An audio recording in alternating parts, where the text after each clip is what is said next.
election channel.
Good morning. Britain heads to the polls. Yes, polling stations open their doors in just under an hour's time, with voting closing at 10 p.m. this evening. Embattled US President Joe Biden vows to stay on as heavyweight Democrats get behind him following his woeful performance in last week's television debate. A mother's agony. Day 17 in the search for missing British teen Jay Slater, as forensic police now search a property in Tenerife. Meghan Markle has reportedly finished filming her new cooking show for Netflix. But with the Invictus Games documentary failing to hit the right note with viewers, we're asking, will this next venture be a success? And make up your own minds, because reality TV star Khloe Kardashian is slammed for allowing her 6-year-old daughter to wear a full face of makeup. We're asking the question, should kids ever be allowed to make up? We'll be crossing live to Henley, where the yearly Royal Regatta is underway, with over 300,000 spectators expected to watch rowers battle it out on the River Thames. That sounds jolly good, doesn't it? And in the sport this morning, I've never been to Henley, by the way, surprise, surprise. Mark Cavendish wins an historic 35th career stage to become the Tour de France's greatest racer of all time. Emma Raducanu wins again at Wimbledon. She's looking very good. And Andy Murray plays doubles on centre court alongside his brother Jamie today. Southern parts are going to be drier and sunnier than yesterday, but further north, plenty of showers to come and some blustery winds. I'll have more details coming up. Top of the morning, it's just gone 6 o'clock. I'm Martin Daubney. And I'm Ellie Costello, and this is GB News Breakfast.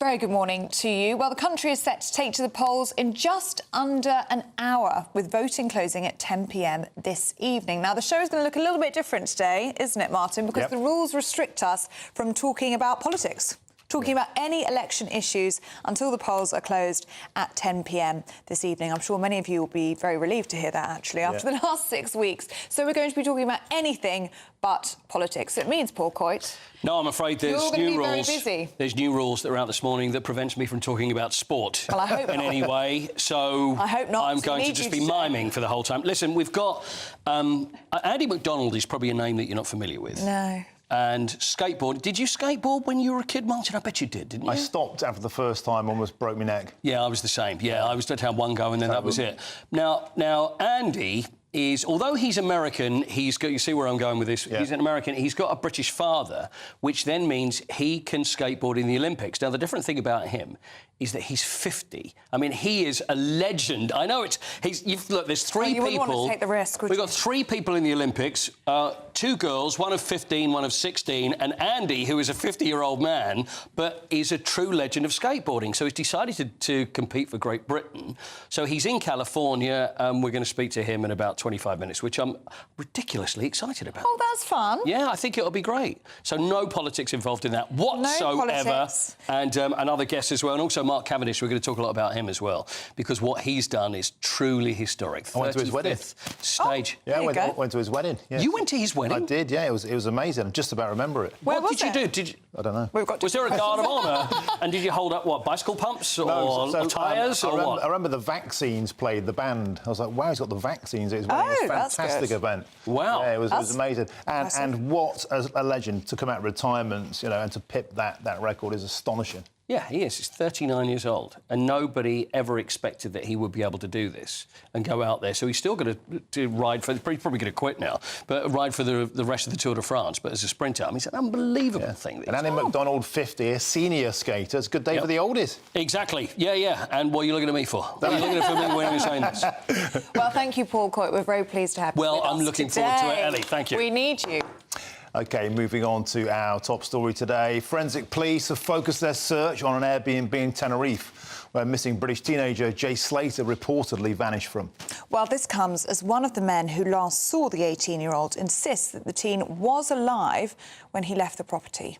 And meanwhile, Jay's mother, Debbie Duncan, has revealed her pain and agony over her son's disappearance. Well, joining us now is former Metropolitan Police Detective Peter Blexley. Always good to see you this morning, Peter. What's the development that we've had overnight?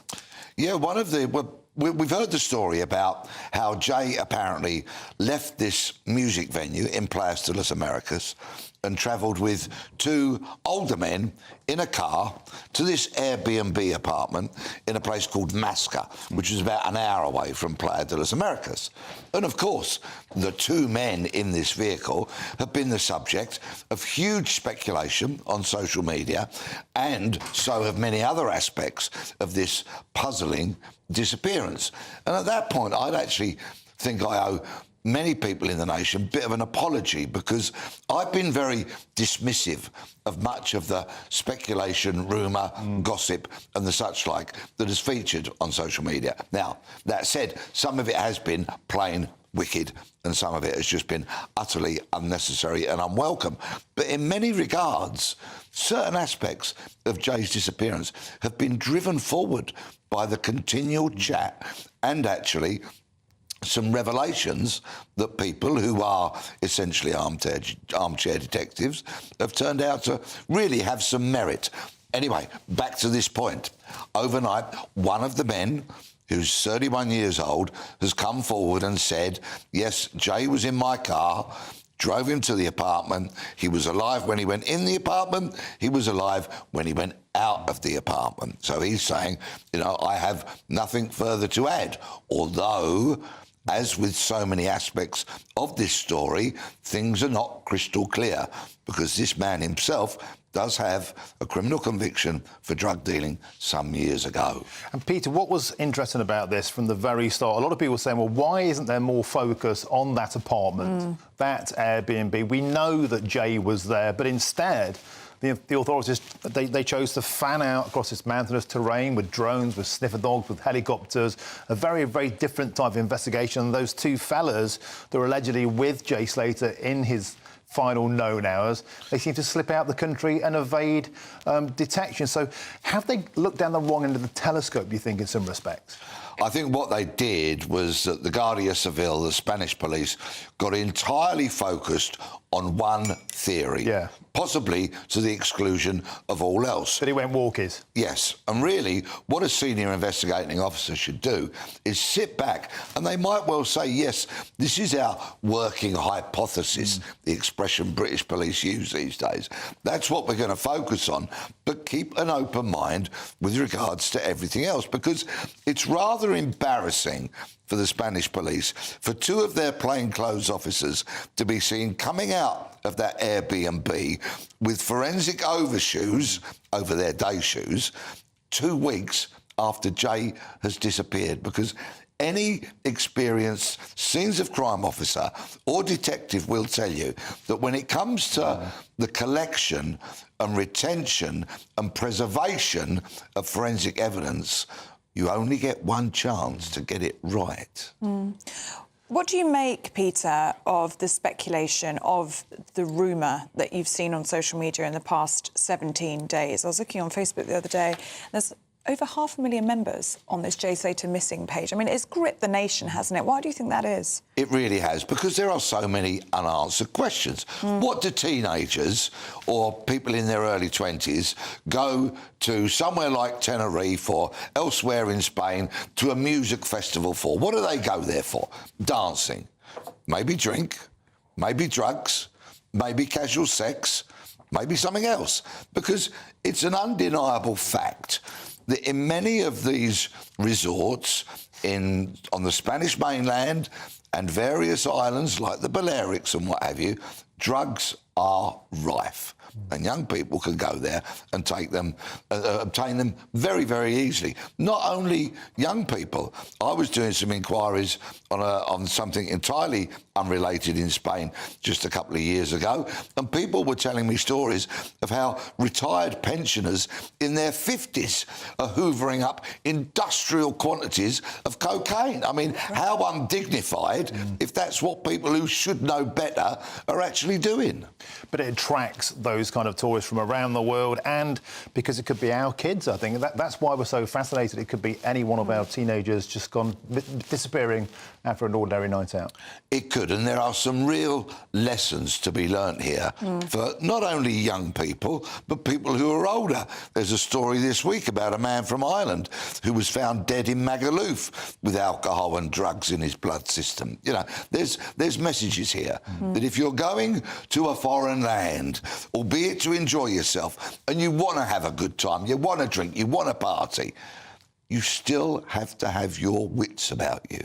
You have to be aware of your surroundings, aware of people that are around you. And that's not to say don't have a good time, but please, please, please, stay a bit sensible and look after your own safety and those around you. Superb advice. Peter Blexley, always a pleasure. Thank you very much for joining us this morning on Breakfast. Thank you very much. Now, to across the pond, the White House insists that Joe Biden is staying in the race after a report in the New York Times suggested that the president had told a key ally he was weighing up whether or not to drop out of the presidential race. And this comes as the governor of California, Gavin Newsom, has thrown his weight behind Biden, stating America needs to have his back. Well, meanwhile, the US president previously had blamed jet lag on his poor performance during last week's TV debate against Donald Trump. He said he travelled around the world a couple of times before he took to the stage. Yeah, now Democrat donors have called on the president to stand aside due to concerns over his cognitive abilities. Well, Professor of International Politics at the University of Birmingham, Scott Lucas, joins us now. Good to see you this morning, Scott. Do you think we could see Joe Biden step out of the presidential race? Here's where we are right now. This is the critical 4 days for Biden to establish whether or not he can campaign through November. Tomorrow night, Friday night in the U.S., he has a major primetime TV interview with one of America's leading hosts, George Stephanopoulos. Tomorrow, he has a rally in one swing state, which is Pennsylvania, on Sunday. In Wisconsin. On Sunday, he has a rally in another swing state, which is Pennsylvania. If Biden can make it through that interview and those rallies and instill some confidence, then maybe he stays in the race.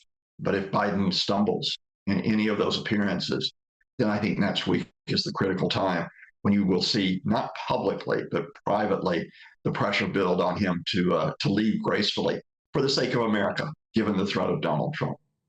And Scott, then, of course, the conversation turns to the runners and riders who may replace Joe Biden. Kamala Harris fancies her chances. She's, of course, is the vice president. That she'd naturally be the next choice. She's actually polling better with many Americans, particularly women and ethnic minorities. And, of course, as I spoke to you yesterday, I believe, of Michelle Obama, her name has come to the fore, somebody who's seen as, well, a poll yesterday showed she's the only Democrat that could beat Trump in a square head-to-head. Do you think that's unlikely comeback is on the cards? Michelle Obama has said that she's not getting into politics, and she said that repeatedly. So I think that's speculation we can put to the side. Kamala Harris is not speculation. I think you're seeing voices rallying, again, privately, to say she needs to replace Biden in an orderly transition and a quick transition. And you're quite right to point out that contrary to some American media narratives, she runs neck and neck with Trump in the polling. So it's not that she would, be an inevitable loss in November. What the Democrats have to do very quickly is establish her profile, establish policies, and establish her ability to knock back Trump's lies on a day-to-day basis. Scott, has this ever happened before at this late stage? It's happened with vice presidents. So back in 1972, the Democrats went through an absolute nightmare in that they had a couple of vice presidential nominees who had to step aside, Sergeant Shriver, and then a man named Thomas Eagleton, who had to for mental health issues. Whether or not this had anything to do with it, that was a landslide victory for the Republican Richard Nixon just a few months later in that election. Scott, do you think ultimately this would come down to Joe Biden himself, though? I mean, he's admitted, I had a bad night, I screwed up, I made a mistake. But he also said last night, I'm not standing down, I'm in it to win it. If we get to that stage, Scott, what's the process of trying to, forcibly remove Joe Biden from the ticket? I'm going to say, first of all, as an analogy on UK election day, I remember when Margaret Thatcher said 48 hours before she went that she was going to persist and carry on. So what Biden says now may not be true in a few days. That said, I think he has to move aside voluntarily. If it looks like an overthrow of Biden, then the question comes up is, well, if you're not going to let him be your candidate in November when he wants to stay on, why is he still being the president in these next 4 months? Fascinating stuff. Scott Lucas, thank you very much for joining us this morning, giving us your expert insight. Appreciate it. Now, Meghan Markle has reportedly finished filming her new show for Netflix. It aims to celebrate the joys of cooking, gardening, entertaining and friendship. Yeah, this comes after Prince Harry's Netflix documentary, The Heart of Invictus, failed to hit the right note with viewers, missing out on the top 10 in the streaming charts. So, will this next venture be a success? Well, joining us now is royal commentator Kinsey Schofield. Good to see you this morning, Kinsey. And tell us about this new show from Meghan Markle. It's going to be focusing on cooking and entertaining.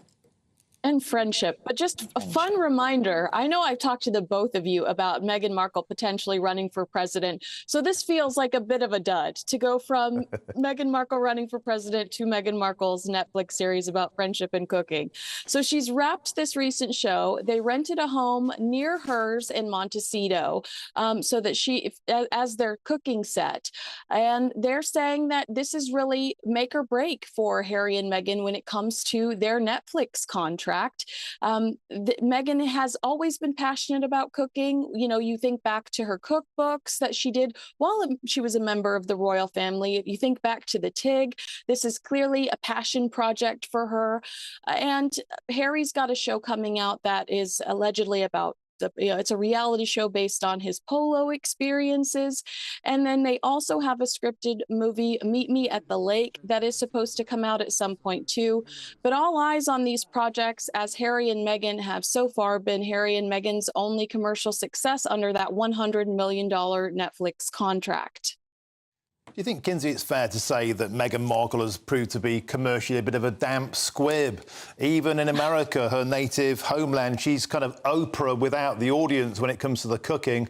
And in terms of a political comeback, Michelle Obama has that wide experience and name approval. Meghan Markle lacks that also. Is she kind of, do you think... They saw her as the golden ticket, didn't they, to unlimited revenue, unlimited audiences, and it just hasn't happened. Look, I think Meghan is a beautiful woman, and I do think she's talented, but I think how you treat people is incredibly important. And not only was she rumored to have been cruel inside Kensington Palace with several bullying allegations, but here in the States, Archwell Productions, their audio section, their scripted section, they've gone through several employees. And I think it's a reflection on the way that people are treated there. And I think as a viewer, you might get that. You might feel that way. And maybe that is where the appeal has been lost. Kinsey, where do you see this couple going? I know we've been asking this question for years now, but it does seem as though Meghan Markle in particular just seems to want to be focusing on this lifestyle brand. We saw America Riviera Orchard. We're now talking about a cooking and friendship, entertaining-based show. There seems to be where she wants to go with this, not a return to acting and potentially not a return or entering into politics. Well, very good point. And there was an opportunity for her to return to acting because there's an entire new reboot of Suits that's being, happening right here in the States. She easily could have jumped into that, and she didn't. But Ellie, we do think that she has partnered with Netflix when it comes to American Riviera Orchard. They were discussing with her over the last few months, they were going to have some sort of relationship with the American Riviera launch so that she could be promoting products and tangible things on this show that then you could purchase and it benefit Netflix in some way. So perhaps it really is all about this lifestyle brand, and she's going to utilize maybe not only American Riviera Orchard, but her upcoming podcast to promote these products that you can buy on her website. So an influencer. OK, Kinsey Schofield, good to see you this morning. Thank you very much. Very much. Just all feels a bit tawdry to me, don't you think? It's like, she was once a princess and now she's kind of hawking for business on Netflix, trying to flog jam. Yeah, I wonder if they ever have any regrets. I don't know. I'd like to know. You think so? Yeah, you would think so. But maybe this is what they want, just to live in privacy. But it costs a lot of money to live in privacy in Beverly Hills. It Certainly costs a heck of a lot of money. That's why you're selling jam, I suppose. Yeah. Now, let's have a look at the weather, shall we, with Alex Burkill. A brighter outlook with Box Solar, sponsors of weather on GB News. Morning. Here's your latest GB News weather forecast coming to you from the Met Office. After a bit of a cloudy and damp day for many of us yesterday, it's looking a bit brighter and drier for some today, especially across southern parts. Here there will be a good deal of dry and sunny weather around. A few showers perhaps for central parts of England and Wales, but further north the showers are going to be much more frequent for Northern England, Northern Ireland, and particularly across much of Scotland. And here those showers could merge into some longer spells of rain, some downpours possible, and some strong blustery winds as well. Temperatures are still a little bit below average for the time of year. Nonetheless, we should just about get into the low 20s towards the southeast and feeling warm enough in any sunshine. As we head towards this evening then, it is going to be a pretty wet picture across much of Scotland. Like I said, those showers merging into some longer spells of rain. There could be some downpours around, and do watch out for some gusty winds with a bit of a chilly feel to things as a result. Still a few showers continuing as we go through the end of the day across both Northern Ireland, Northern England, and into some central parts of England and Wales too. Towards the southeast, likely to stay largely fine as we go through the end of the day, but across southwestern parts we are going to see a bit more cloud feeding its way in and some rain arriving as we go overnight. Now this band of rain that pushes through across southern parts overnight could turn quite heavy at times as we head through the early hours of Friday morning. Further north there will be some clear skies around, but also some further showers at times, and temperatures generally holding up in double figures, though a few places will drop into single digits where we get any clear skies. So Friday then going to be a bit wet across some central southern parts. Bit of uncertainty as to exactly where this rain is going to be, but it could be wet for some. Further north, a similar day to today really in some extent. Plenty of showers around, limited bright or sunny spells. Perhaps the greatest chance of some sunshine will be across central areas. Where the cloud and rain lingers, it will feel a little bit unpleasant, but temperatures in the low 20s. That warm feeling inside from Boxed Boilers, sponsors of weather on GB News. Now it's time now for the Great British Giveaway, and it's our biggest one to date. Yes, a chance to win a whopping £30,000 in tax-free cash. It is our biggest prize to date, and here's how you could win it.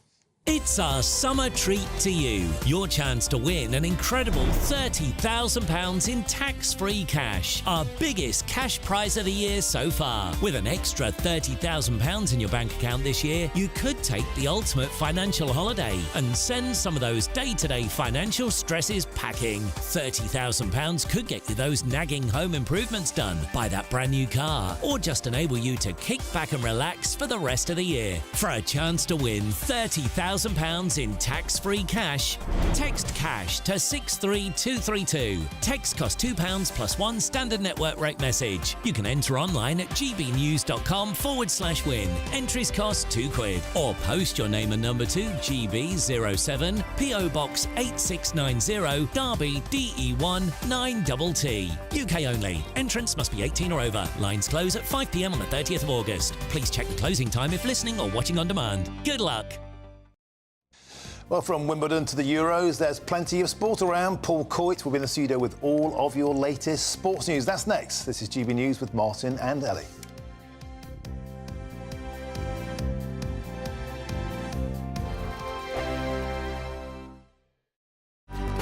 Good afternoon, Britain. Your lunchtime update on the stories that matter across the UK.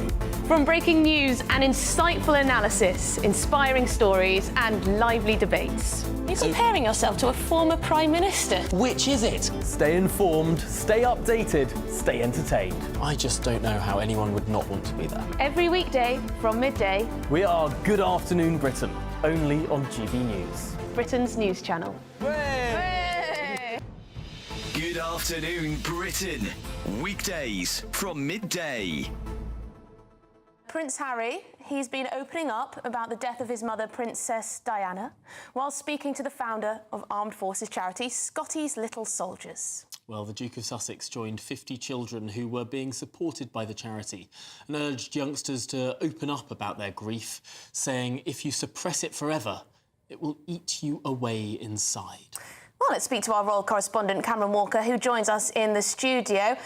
Cameron, Prince Harry has spoken quite a lot about grief and bereavement from his mother's passing and the trauma he had. Did he say anything new that we haven't heard before? And the difference here was, instead of kind of talking about himself, which clearly we've heard a lot of in the last 3 years from Prince Harry with his memoir Spare and the Netflix series, I could go on, he was putting the spotlight back on the charity and on Nikki and her story. So it was almost like having the old Prince Harry back, and also thinking about like what could have been if he didn't step back as a working member of the royal family. That's so fascinating. In many ways, he was sort of stepping into his old role in this. It was sort of performing a duty that he would have done back before the days of Megxit. It is kind of like before the days of Megxit. He's been heavily involved in the charity for a good decade now, but when he came back for the Invictus Games celebration commemorations of the 10 years of Invictus last month, he spent time with 50 or so children, and he talked about how first instinct of a child when they lose a parent in awful circumstances such as that is, I have to be really sad for the rest of my life. And he talks about how those children who've lost parents through conflict feel like that, and how actually it's okay to be happy again later on in life when you've had the support and realising that the parent you've lost would want you to be happy later on. So that's the message Prince Harry was trying to get across here. GB News, the People's Channel.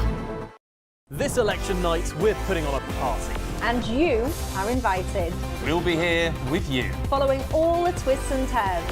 As well as all the live reaction from our election night watch party. With our GB News lineup. And as morning breaks, we'll be here with breakfast from 6 a.m. As it becomes clear who the winners and the losers really are. Vote 2024. Thursday, the 4th of July. Only on GB News. Britain's election channel.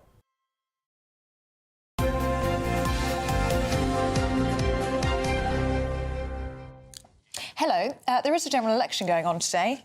We're not allowed to talk about politics or anything but just stating that there is a general election today. That's as far as we can go. But we are going to talk about the sports news. Don't push it, Ellie. You were close to saying something then. I saw how close you were. There's lots of it. Thank goodness. Yes. Paul Coit is here with us. Morning. Morning. Two sportsmen, two British sportsmen who I think are the greatest British sports people of all time. I don't know if we want to do a little poll or if anybody wants to say who they think the greatest British sports person of all time is. But for me, there's two. One of them is Andy Murray, without a doubt, because I think everything that he's done, what he's been through and the fact that he's still playing. And the other one is Mark Cavendish. Yeah. Now, Mark Cavendish, cyclist. I think most people know about Mark Cavendish. It's called the Manx Missile because he's from the Isle of Man and a great sprinter. And he's broken the record now for the most Tour de France stage wins, 35 over his career.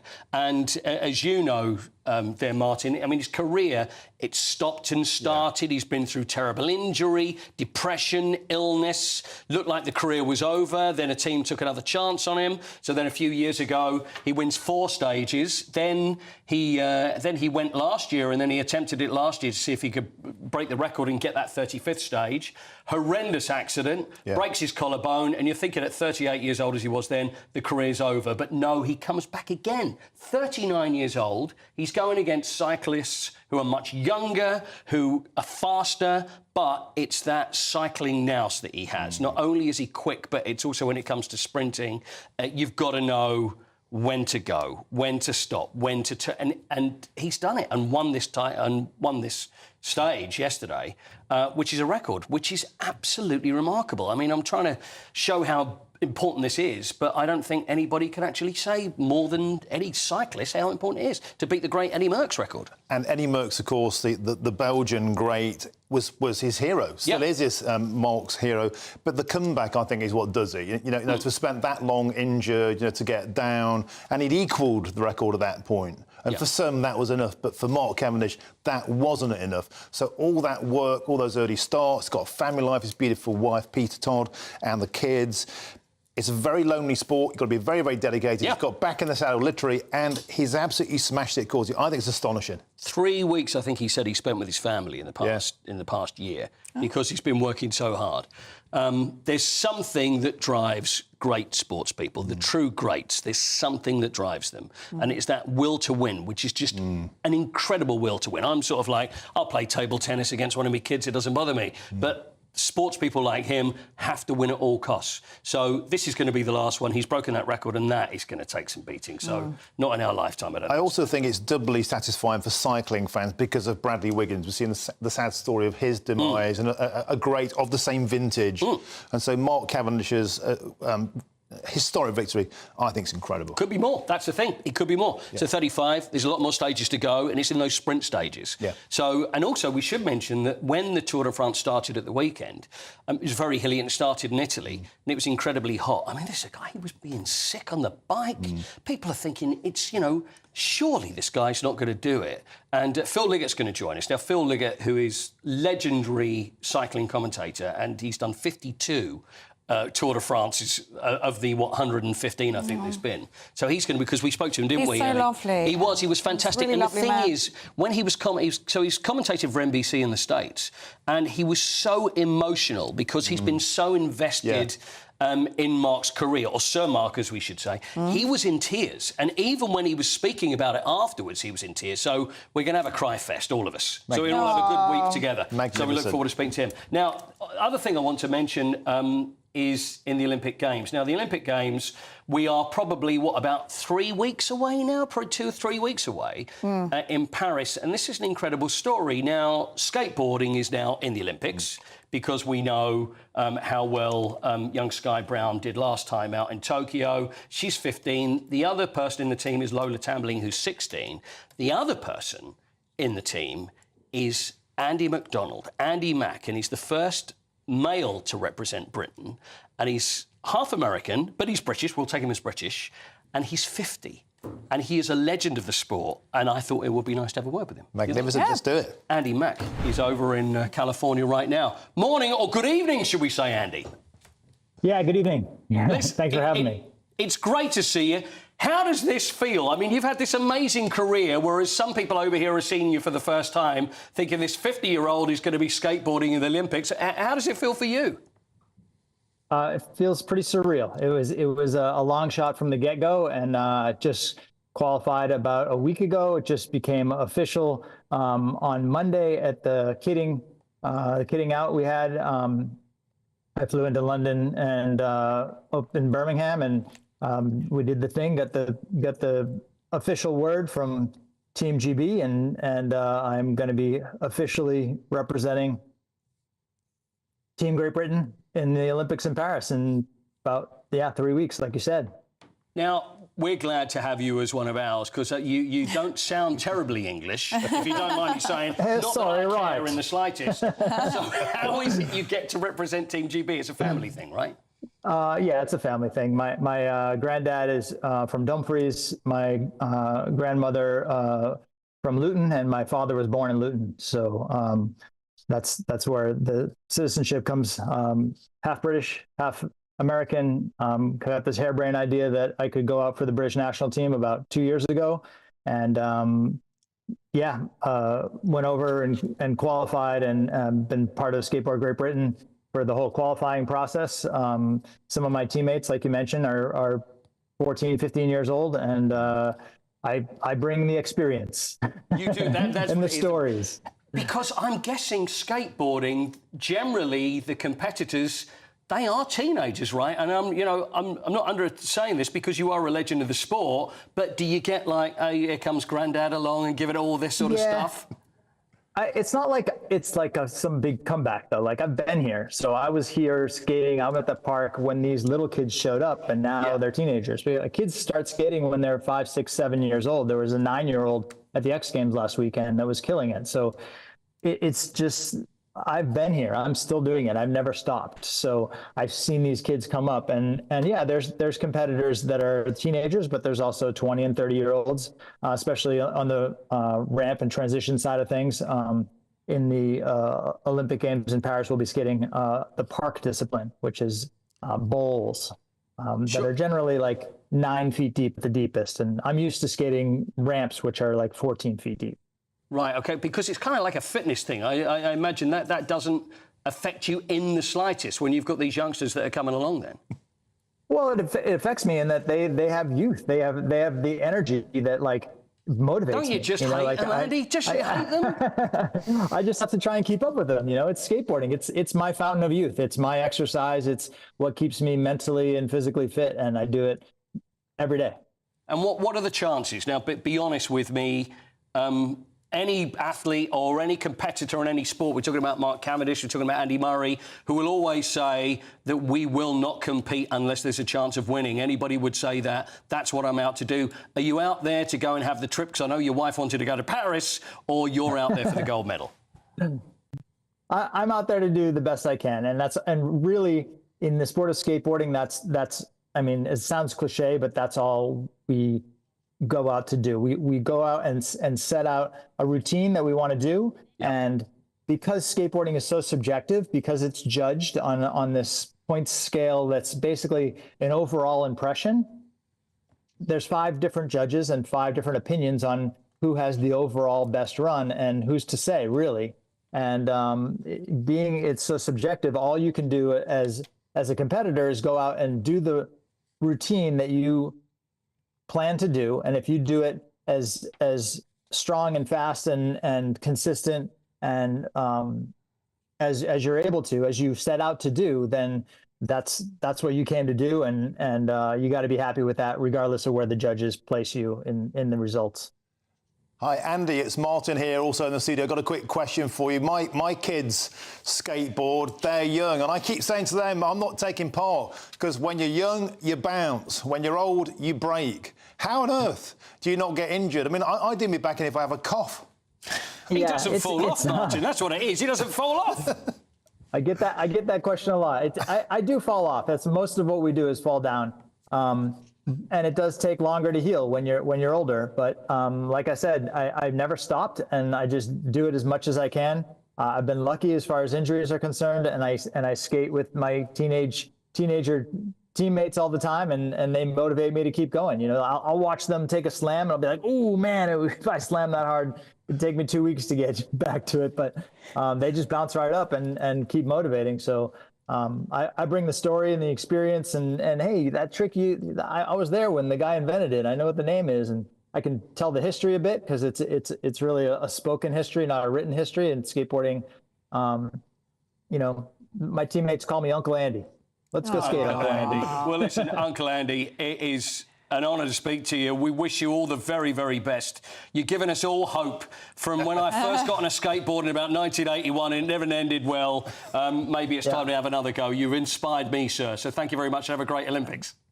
Thank you so much. Age is just a number. It certainly is. Good luck, Andy. Well done, mate. Well done. Age is just a number, Martin, so you don't need to worry anymore. That's what Andy said. I've got to say, what with like Mark Cavendish 39 and Andy there 50, it's quite a day for us men of a certain vintage. Yes, me 31. There's still hope that maybe I'm going to find a sport. You know what? I've often said that with the Olympics.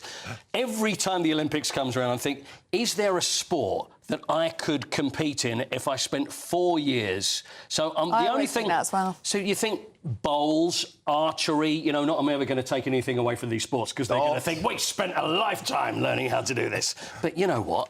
Maybe that's the thing, because I think my 100-metre hurdles or 110-metre hurdles days are going to be behind me. That ship has sailed. I've got to be honest with that. Darts? I think I'll have a go at darts. I don't think darts is in the Olympics yet, Martin, but you never know. Maybe it should be. That's it. Yeah, There's still time. There's still time. Should we have a very quick word on Wimbledon? Yes, of course.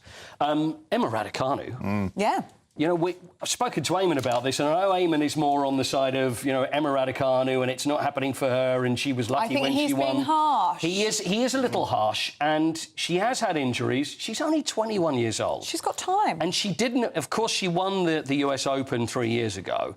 And then after that, she never got past a third round in any Grand Slam tournament, when now she has. And Wimbledon, the first game that she played... In the first round, she said, I won ugly.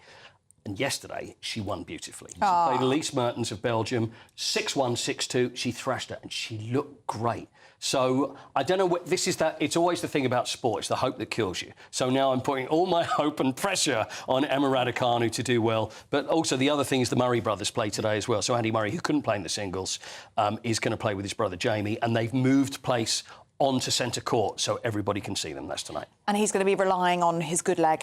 He's got a bad leg. He is going to be relying on... It's like a three-legged thing with his brother. He's going to be strapped to his brother, so the one leg is going to be good and then he can lean on him. But and also the Andy Murray Raducanu doubles out, the mixed doubles. How exciting is that? Fantastic sort of swan song, perhaps, for Andy. Yeah, it really is exciting. And she couldn't believe her luck when he asked her to play alongside him. So he's going to give that a go as well in the mixed doubles. So it's often the doubles you will not get on centre court because they wait until the second week. But because that's the game everybody wants to see, you're going to see the Murray brothers today. And also we've got other Brits that are going to be playing I mean, young Sunny Cartel, she's a qualifier, World 298. She's got into the third round. She's going to play Coco Gauff. And we've got other players that are playing today as well. We've got all British ties. We've got Katie Boulter and Harriet Dart. Jack Draper plays Cam Norrie today. So it's going to be a great day at Wimbledon. Great day at Wimbledon. Thank you, Paul Coy. Pleasure. Thank you very much. The usual racket from Coity. Yeah. Little tennis pun there. Yeah, I got it. I just ignored it. That's a tumbleweed moment there, Martin. I'm going to push him off on a skateboard like that and just watch him go down the hill. I like to laugh at my own jokes, it's possible. Yeah, that's OK. Oh, dear. Right, let's move on. So still to come, the papers coming up with Stephanie Tecci and Susan Holder. This is GB News with Martin and Ellie coming up next.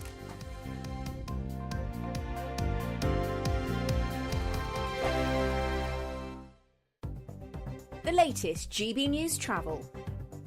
Good morning, I'm Russell Holding. In Perth and Kinross, the A984 is closed in both directions along the Old Military Road between Meetclure and Cooper Angus for emergency repairs after a water main burst on Tuesday night. Mersey ferry sailings are suspended because of a technical problem. On the M6 in Cheshire, there's a lane closed on the southbound entry slip road from the Sandbach services where someone's broken down. In the Isle of Anglesey, on the A55 North Wales Expressway, the westbound exit at junction 7A at the Cranmenai junction is closed for emergency repairs. In Powys, the A483 is closed in both directions north of Crossgates because of a burst water main. Southern Rail services in London have been stopped between Shepherd's Bush and Watford Junction because of a power failure, and trains have been stopped between Lewes and Seaford because of a points failure. That's the latest. You can stay up to date throughout the day by visiting our website, gbnews.com. Martin Daubney, weekdays from 3 p.m. Prince Harry obviously set up the Invictus Games in collaboration with Prince William and Catherine, the Princess of Wales, as part of their royal foundation, but Prince Harry took it under his wing separately. And last month he celebrated the 10th anniversary back in London. It's Invictus Games is an Olympic-style competition to help wounded veterans from various different countries with their rehabilitation through the power of sport. And that's what he's being honoured for. The reason he's got it is because of the positive impact on and I quote, on veteran communities through the power of sport. Pat Tillman, what the award is named after, he was a US war veteran. He was killed in Afghanistan in 2004. Prince Harry, of course, served 2 tours himself. Whether he deserves it, Martin, to answer your question, clearly the judges think that that is the case. Of course, I think what we're seeing from Prince Harry over the last couple of months is him really focusing on his passion, which is helping veterans and helping families of veterans, rather than what we've seen over the last few years, which is him talking about himself and complaining about his life as a working member of the royal family. Now, Cameron, nobody can deny the importance of the Invictus Games. What an amazing achievement. Perhaps Prince Harry's finest achievement in terms of public relations. Having someone like Prince Harry or another working member of the royal family with their fame can spotlight very worthy causes, such as the plight of veterans and those who feel like they've been left behind and do not have enough support when they come out of the British Armed Forces. And that's something, as you alluded to, Martin, that Prince Harry perhaps arguably has done very successfully over the last decade. And if Prince Harry's name wasn't on the Invictus Games, would it have done so well? That's probably the arguments they'd make. But as you say, not everyone's happy about the fact that Prince Harry's involved, but he is. Clearly, many people think he deserves it because he's getting this award in Los Angeles. GB News, the People's Channel.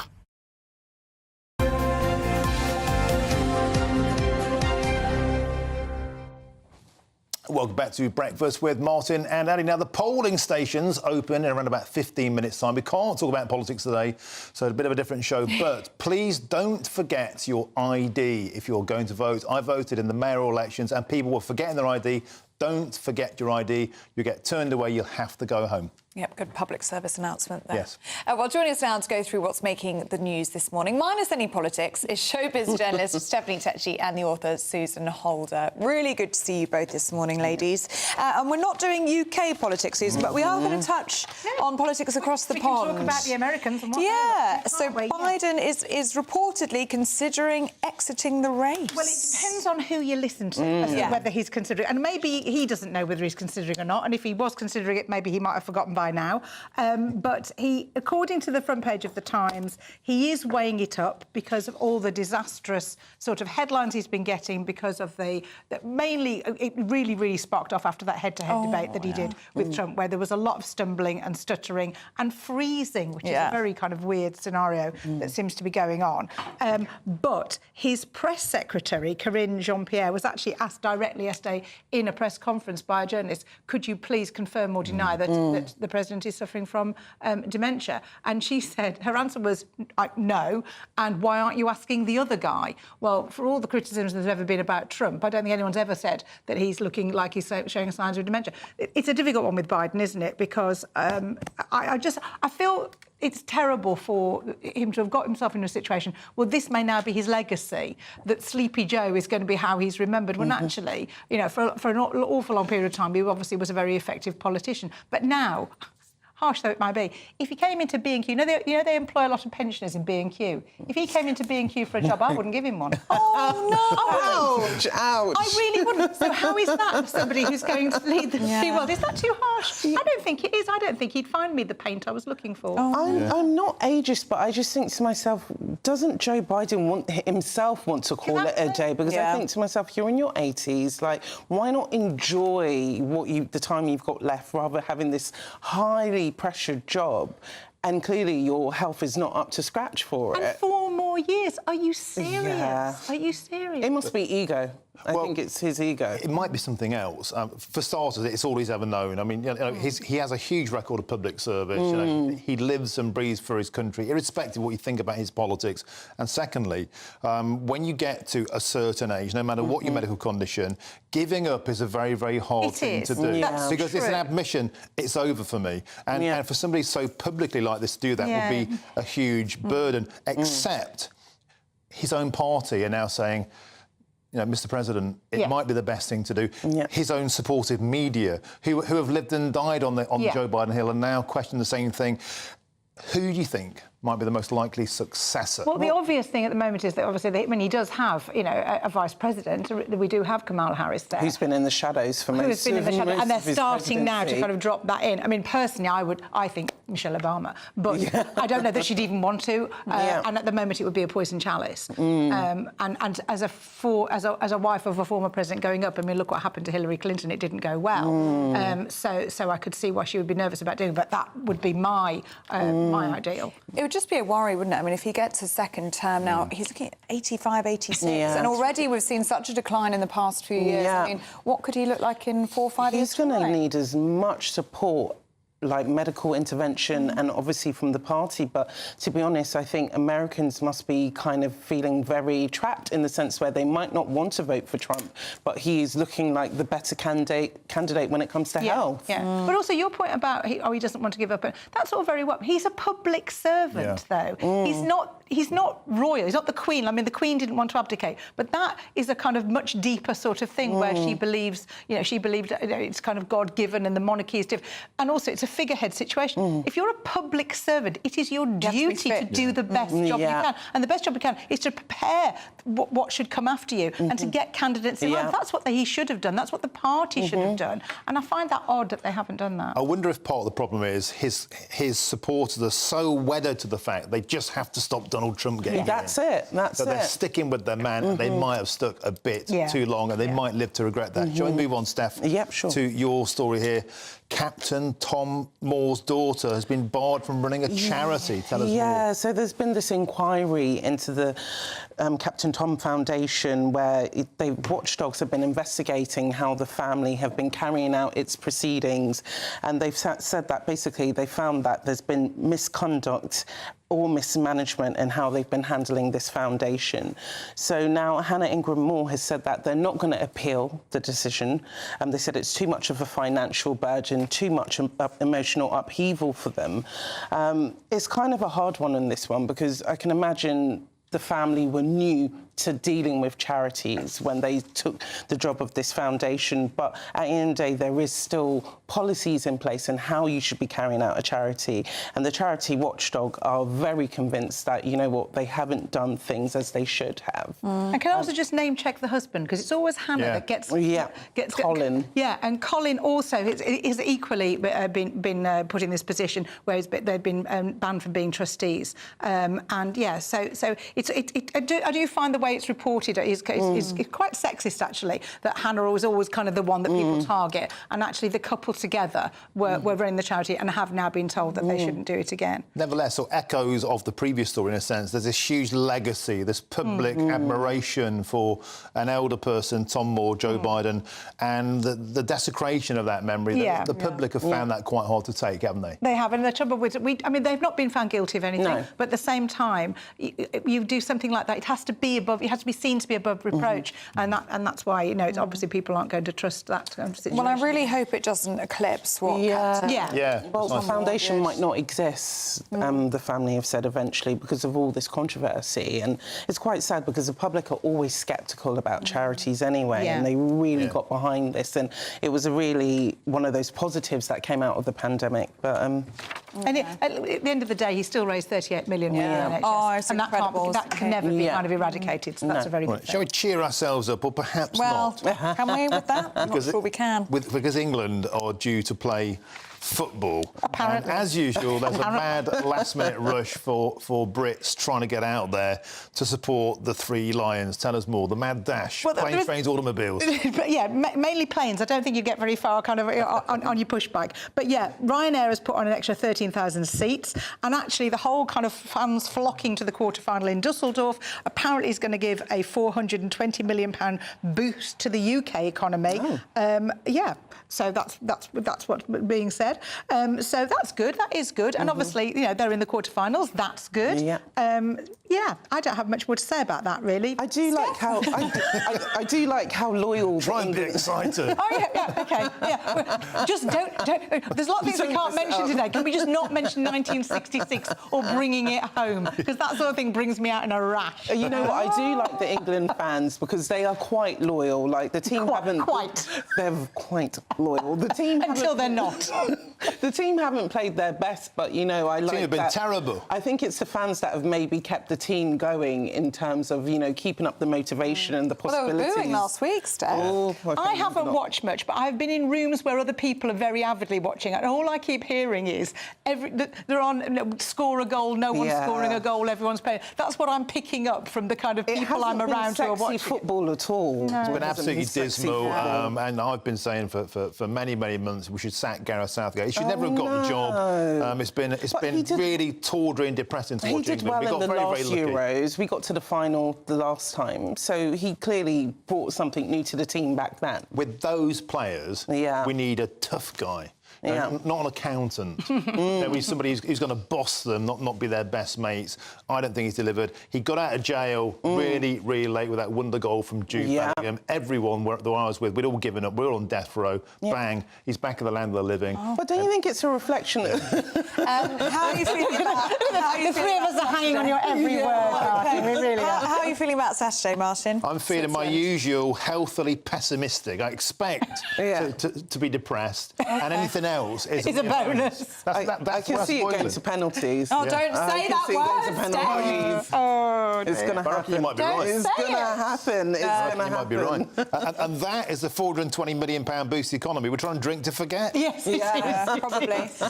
Steph, we have 1 minute for you to tell us about the Barbie exhibition. Barbie Mania, just when you thought it was over, it continues at the Design Museum in London, where they're going to be looking at the 65 years of Barbie's reign worldwide. I think it's going to be quite interesting because it's developing it's looking at different topics such as the fashion, the architecture, the design and the body image of Barbie. Because if you think of when it came out in the 60s, it had the swimsuit and then it moved to the 80s with the power suit. So I think it is definitely going to be a great exhibition for Barbie lovers. You're looking very 60s today. I know. I love it. The beehive. You need some white go-go boots on. Yeah. Oh my gosh, it's on its way. Can we talk about football again?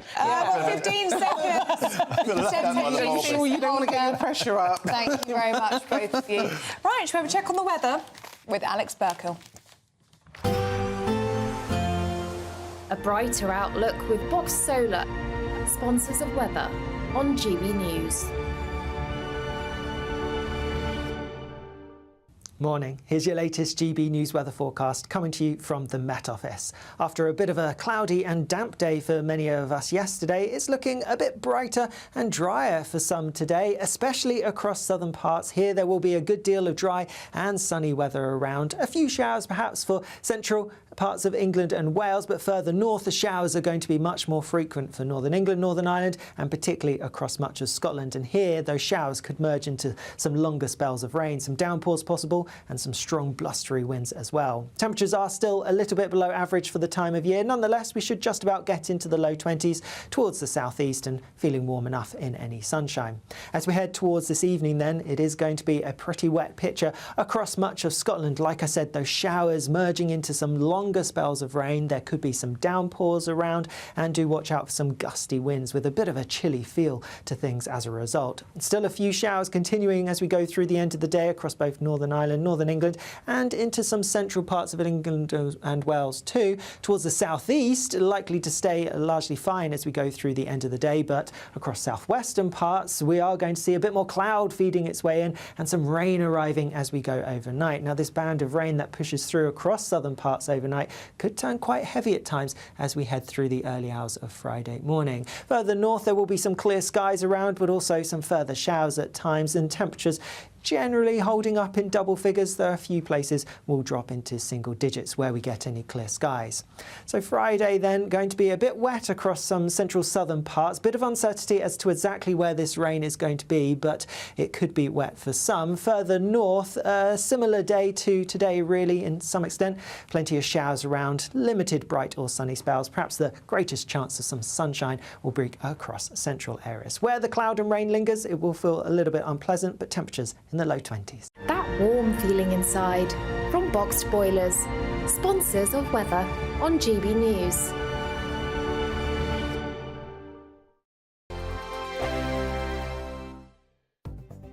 The latest GB News travel. Good morning, I'm Russell Holding. In Perth and Kinross, the A984 Old Military Road's closed each way between Meekler and Cooper Angus for emergency repairs to a burst water main. In East Yorkshire on the A63, Clive Sullivan Way, there's a lane closed westbound. Someone's broken down just before the A15 at Hessel, causing delays. Mersey ferry sailings are suspended because of a technical problem on the Isle of Anglesey on the A55 North Wales Expressway. The westbound exit at junction 7A at the Llanmenai junction's closed for emergency repairs. In Powys, the A483 is closed in both directions north of Crossgates because of a burst water main. Southern Rail services are suspended between Lewis and Seaford because of a points failure. And in Cornwall, the A39 is closed along the marketplace in Camelford because of an unsafe building. And that's the latest. You can stay up to date throughout the day by visiting our website, gbnews.com. It's our summer treat to you. Your chance to win an incredible £30,000 in tax-free cash. Our biggest cash prize of the year so far. With an extra £30,000 in your bank account this year, you could take the ultimate financial holiday and send some of those day-to-day financial stresses packing. £30,000 could get you those nagging home improvements done, buy that brand new car, or just enable you to kick back and relax for the rest of the year. For a chance to win £30,000 in tax-free cash, text cash to 63232. Text costs £2 plus one standard network rate message. You can enter online at gbnews.com/win. Entries cost £2. Or post your name and number to GB07 PO Box 8690 Derby DE1 9TT. UK only. Entrance must be 18 or over. Lines close at 5 p.m. on the 30th of August. Please check the closing time if listening or watching on demand. Good luck. If you want your news to be straight talking, this is a nightmare for the Conservatives again. Down to earth. It's not just Nottingham where this is happening, is it? And most importantly, honest. Hard-working, middle-class taxpayers, they'll get their book thrown at them. They catch me, Martin Daubney, Monday to Friday, 3 till 6 p.m. on GB News, Britain's news channel. I'm Christopher Hope. From pop stars to politicians, I'll interview anybody in a pub who's got a political opinion. Join me every Friday on Spotify, Apple Podcasts, YouTube or gbnews.com, or wherever you get your podcasts. GB News, Britain's election channel. Join me, Nana Akweer, for an informative, interactive news programme with a difference. It's fun. It's true. You're not wrong. No one will be cancelled. Lovely. Join me from 3 p.m. every weekend, only on GB News, Britain's news channel.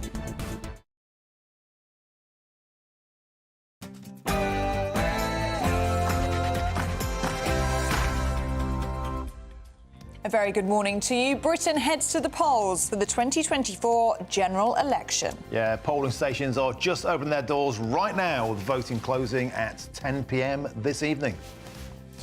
The embattled President Joe Biden vows to stay on as heavyweight Democrats get behind him following his woeful performance in last week's television debate. And a mother's agony as day 17 in the search for missing teen Jay Slater is underway as forensic police search a property in Tenerife. Meghan Markle has reportedly finished filming her new cooking show for Netflix. But with the Invictus Games documentary failing to hit the right note with viewers, we're asking, will this next venture be a success? And make up your own minds on this one, because reality TV star Khloe Kardashian is slammed for allowing her 6-year-old daughter to wear a full face of makeup. We're asking, should kids ever be allowed to make up? And we'll be crossing live to Henley, where the yearly Royal Regatta is underway, with over 300,000 spectators expected to watch rowers battle it out on the River Thames. And in sport this morning, not that the rowing is not sport, but you know what I'm saying, 39-year-old Mark Cavendish wins an historic 35th career stage to become the Tour de France's greatest racer of all time. We'll talk more about that shortly. Emma Raducanu, she wins again at Wimbledon, looking very good with plenty of Brits in action today, including the return of Andy Murray, who plays doubles on centre court today alongside his brother Jamie. Southern parts are going to be drier and sunnier than yesterday, but further north, plenty of showers to come and some blustery winds. I'll have more details coming up. Hey, very good morning to you. It's just gone 7 o'clock in the morning. I'm Martin Daubney. And I'm Ellie Costello, and this is GB News Breakfast.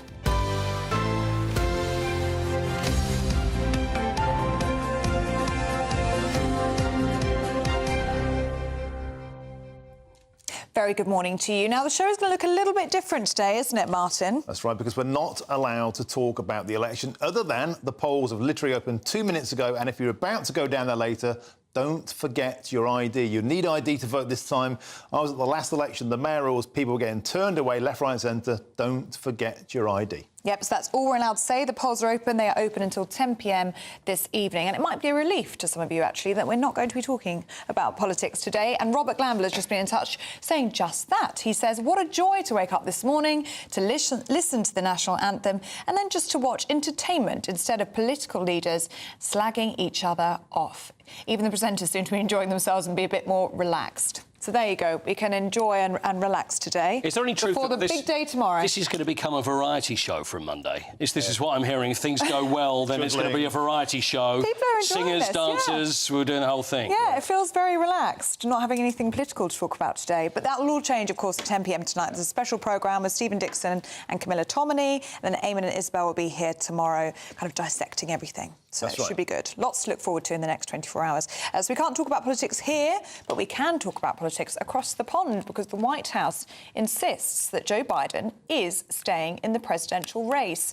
It's after a report in the New York Times suggested that the president had told a key ally he was weighing up whether or not to drop out. Yeah, of course, this comes as the governor of California, Gavin Newsom, has thrown his weight behind Joe Biden, stating America needs to have his back. Well, meanwhile, the US president previously blamed jet lag on his poor performance during last week's TV debate against Donald Trump.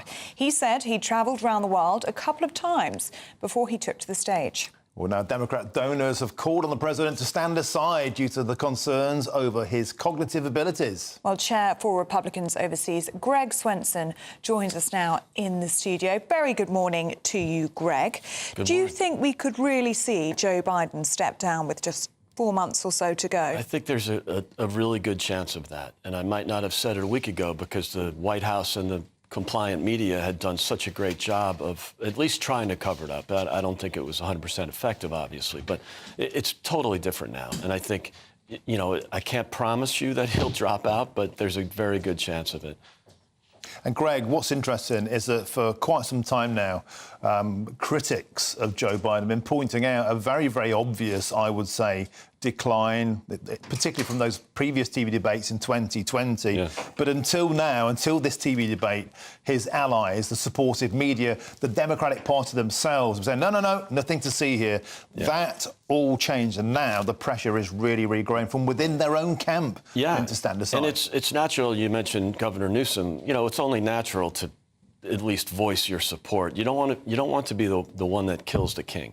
Right, so they have to be very careful, and the White House is always going to say, no, you know, President Biden is fine. He's going to keep fighting on, you know. But all they really have to lean on right now is Trump derangement syndrome. They don't really have a president or a presidential candidate that they can look at that's had much success or any in terms of policy and outcomes, especially outcomes. But also now you throw this cognitive challenge into the mix. Now, you know, covering up for presidents is not new. They did it for, you know, FDR toward the end of World War II. You know, he only lasted 3 months into his final term. But, you know, John F. Kennedy, I think if you go back to even Dwight Eisenhower, had 2 heart attacks while in office, and the press was very compliant. So it's not just Democrats, although the press naturally covers for Democrats, whereas if a Republican president has an issue, they're going to do their best to go after it. So if we're looking... Good. Sorry, Martin. This all stems from the debate last week, doesn't it?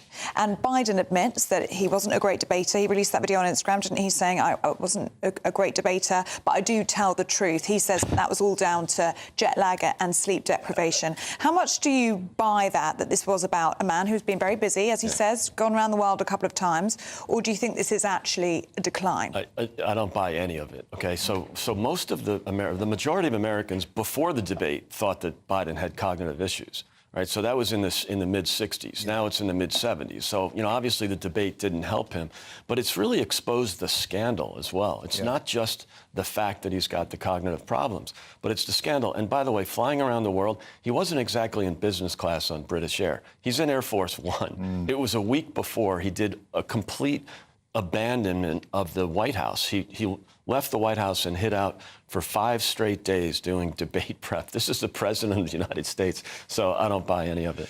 Now, Greg, when we look ahead now to the runners and riders who may replace Mr. Biden, Gavin Newsom, the governor of California, not even that popular in California. Kamala Harris, the vice president, she's polling better than Biden, but at the moment that's not difficult. And then perhaps a superstar entrant, Michelle Obama. A poll this week shows that she's the only Democrat who could beat Trump, 50% versus 39%.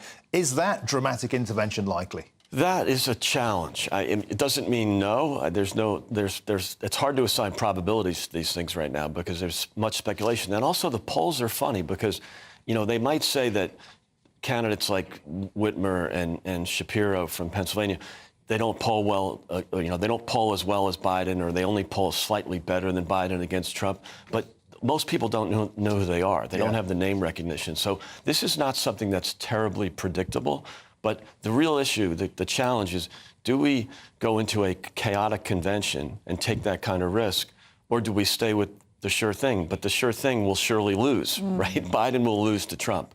And so I think they have to take the risk. I hope they don't, because I would love to have Trump facing Biden. I mean, Biden's team would say he's beaten Trump once, he can surely do it again, and perhaps that's why so many big hitters are getting behind him right now. That's been a great argument. But all eyes are going to be on Joe Biden, aren't they, this weekend, Greg? Absolutely. Because he's got that interview with ABC, I believe, on Friday, and then he's got campaign stops in Pennsylvania and Wisconsin. Right. So people are going to be looking very closely to see, was that just a one-off at the debate last week, or is this a genuine concern? I think that the White House staff will do a great job of protecting him, like they almost always do, right? I mean, again, they weren't 100% successful at the cover-up over the last 3 years because much of the press and, again, the majority of Americans thought he had cognitive issues. But what they can do at these campaign stops, as well as the interview, it's with George Stephanopoulos from ABC. He is very friendly. All right? He is basically a pro-Biden interviewer, and it's going to be taped. So, you know, if there's any gaffes, they'll just edit those out. And then on the campaign trail, they can always just pull him off if he doesn't look like he's going to perform. Can I ask you a very quick question, Greg? This guy's got his finger on the nuclear codes. Yeah. Can he be trusted to run America for another 4 years? No. He can't be trusted to run it for 5 months. And if they pull him, it's going to be interesting how they explain that he's not well enough to be a candidate or to go through a trial in his documents case. And yet he's going to be president for 6 more months. It just doesn't look right. And one more quick one, very quick one. Do you think there should be an age limit on people running for president? Not necessarily, but cognitive issues, absolutely. Craig Swenson, superb stuff as ever. Thank you very much for joining us. Great to be here. Now let's have a look at the weather with Alex Burkle. Looks like things are heating up. Boxed boilers, sponsors of weather on GB News.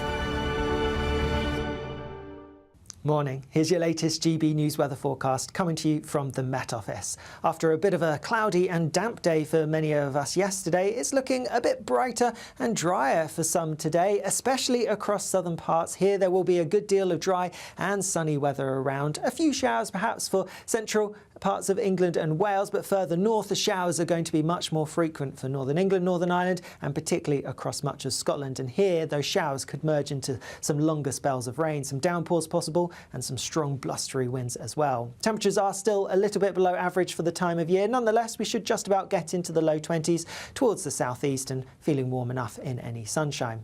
As we head towards this evening then, it is going to be a pretty wet picture across much of Scotland. Like I said, those showers merging into some longer spells of rain. There could be some downpours around, and do watch out for some gusty winds with a bit of a chilly feel to things as a result. Still a few showers continuing as we go through the end of the day across both Northern Ireland, and northern England, and into some central parts of England and Wales too. Towards the southeast, likely to stay largely fine as we go through the end of the day, but across southwestern parts, we are going to see a bit more cloud feeding its way in and some rain arriving as we go overnight. Now, this band of rain that pushes through across southern parts overnight could turn quite heavy at times as we head through the early hours of Friday morning. Further north, there will be some clear skies around, but also some further showers at times, and temperatures generally holding up in double figures, though a few places will drop into single digits where we get any clear skies. So Friday then going to be a bit wet across some central southern parts. Bit of uncertainty as to exactly where this rain is going to be, but it could be wet for some. Further north, a similar day to today really in some extent. Plenty of showers around, limited bright or sunny spells. Perhaps the greatest chance of some sunshine will be across central areas. Where the cloud and rain lingers, it will feel a little bit unpleasant, but temperatures in the low 20s. A brighter outlook with Box Solar, sponsors of weather on GB News.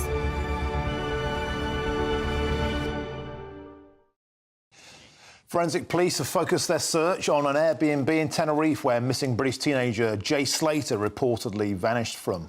Well, this comes as one of the men who last saw the 18-year-old insists that the teenager was alive when he left the property. Meanwhile, Jay's mother, Debbie Duncan, has revealed her pain and her agony over her son's disappearance. Well, joining us now is former Metropolitan Police Detective Peter Blexley. Good to see you this morning, Peter. And tell us about the development that we've had overnight.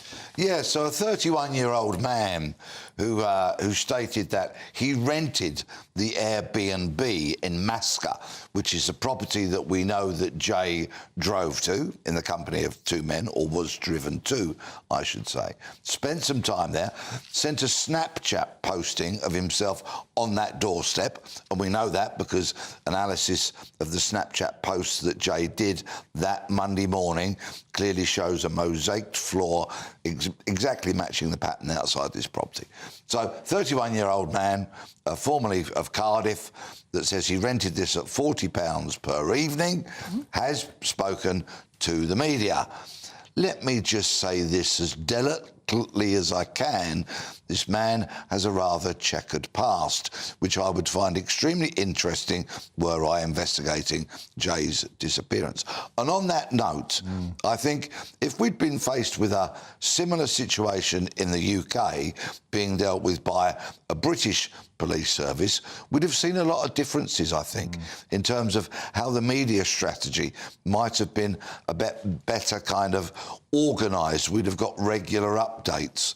The public would have been kept in the loop, because the interest in this case is simply vast. We would have seen press conferences, wouldn't we? Yeah, every day. undoubtedly. You'd have seen a police officer, if not on a daily basis, perhaps every 2 or 3 days, in front of the media, giving updates and asking for public assistance according to what aspect of the inquiry the police would have felt that necessary. Peter, you talk fascinating there about the potential focus that might have been out at the start of this. At the very beginning, when we started covering this, we were saying, well, he was in that apartment, a couple of fellas he was with, left the country seemingly without even being questioned.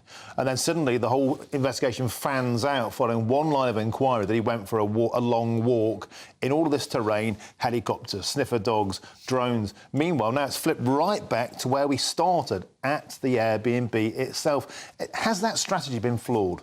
Oh, undoubtedly. Let's look at what the Spanish police, the Guardia Civil as they're known, told us early on in the inquiry. And that was they'd spoken to the two men from the vehicle which Jay travelled in, and they said they were not relevant to the inquiry. And they said that really at a very early phase. And then, over 2 weeks later, two plainclothes police officers with forensic overshoes over their day shoes are seen coming out of that property. Now, that smacks to me of having to rewind a little bit, perhaps when their strategy of, yes, he must have gone missing in the mountainous terrain, did not deliver any kind of discovery. Perhaps they've had to rather embarrassingly rewind, look at the overview of everything and say, well, perhaps we left some gaps there that need to be plugged. And those gaps that you referenced there, those 2 weeks, how will that affect the collection of forensic evidence in that Airbnb potentially? Potentially? catastrophically. Yeah. Let's talk about the Madeleine McCann case, if we may, for example. Another very high-profile case of a missing British, albeit child, in a foreign country.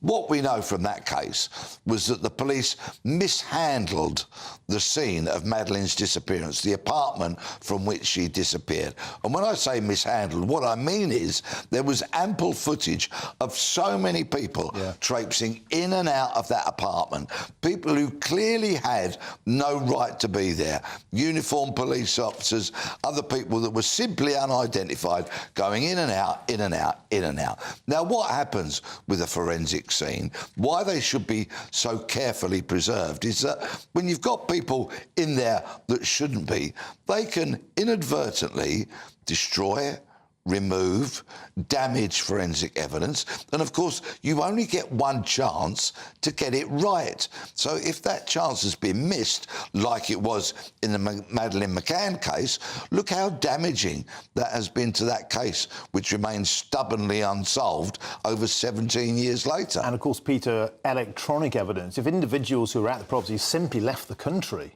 with their telephones and everything that entails, that's a huge black hole in the evidence straight away. Tying down a particular device to a person is absolutely crucial, because analysis of the data that phone or iPad or laptop may have sent out and received, because they're hoovering data up all the time, can so often pinpoint a particular person to a particular place at a particular time. And that really applies here, because when Jay's phone last pinged, it was that location that the Guardia Civil focused on and fanned out their physical search from there. Data is just so important to modern investigations. Fascinating stuff, Peter Blexley, amazing. And this will just roll and roll. Thanks for joining us today. Thank you very much. Now, still to come, we'll be debating, is it OK for children to wear makeup? Let us know what you think about that one. That's next.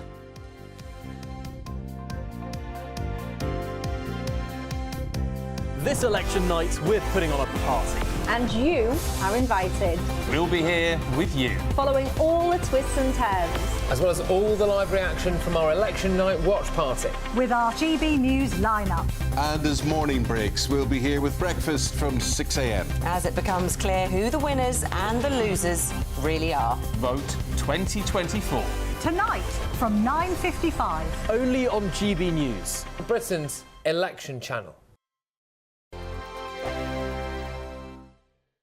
Hi there, I'm Michelle Dewberry, and I'm going to take a second to tell you all about my show, Dubes & Co. We start off with the issues of the day. We then bring in both sides of the argument. We get rid of the disrespect. And then you throw me into the mix. And trust me, I'll tell it exactly how it is. And then, of course, the magic ingredient, you at home. We mix it all together, and what have we got? In my opinion, the best debate show in town. Monday to Friday, 6 till 7 on GB News, Britain's news channel. Good afternoon, Britain. Your lunchtime update on the stories that matter across the UK. From breaking news and insightful analysis, inspiring stories and lively debates. You're comparing yourself to a former Prime Minister. Which is it? Stay informed, stay updated, stay entertained. I just don't know how anyone would not want to be there. Every weekday from midday. We are Good Afternoon Britain, only on GB News. Britain's news channel. Every Saturday, 10 till 12, we'll bring you all of the news that you need to know. We'll also remind you there is so much to smile about. It's my favourite time of the week. I get to relax, enjoy some light-hearted stories, and let Ellie teach me about fashion too. That's Saturday Morning Live, every Saturday, 10 till 12. Only on GB News, Britain's news channel. In the GB Newsroom, we bring you the news as it happens. With our team of dedicated journalists across the UK, GB News brings you accurate reporting of the day's topical agenda. When the news breaks, wherever and whenever it's happening, we'll be there. This is GB News. The People's Channel, Britain's news channel. Join me, Neil Oliver, every Sunday night at 6 p.m. on GB News. And if an hour is not nearly enough for you, go to gbnews.com for special extended episodes online every Friday at 9 p.m, where we can truly get into the nitty-gritty of what's going on. GB News, Britain's news channel. This election night, we're putting on a party. and you are invited. We'll be here with you. Following all the twists and turns. As well as all the live reaction from our election night watch party. With our GB News lineup. And as morning breaks, we'll be here with breakfast from 6 a.m. As it becomes clear who the winners and the losers really are. Vote 2024. Thursday, the 4th of July. Only on GB News. Britain's election channel. I'm Patrick Christie's. Every weeknight from 9, I bring you 2 hours of unmissable, explosive debate and headline-grabbing interviews. What impact has that had? We got death threats and the bomb threats on. As time passes, she could have said Scone. You made my argument for me. My guests and I tackle the issues that really matter with a sharp take on every story. Went everywhere. Something practical could be done. Or I can become something different. Patrick Christie's tonight from 9 p.m. only on GB News, Britain's news channel.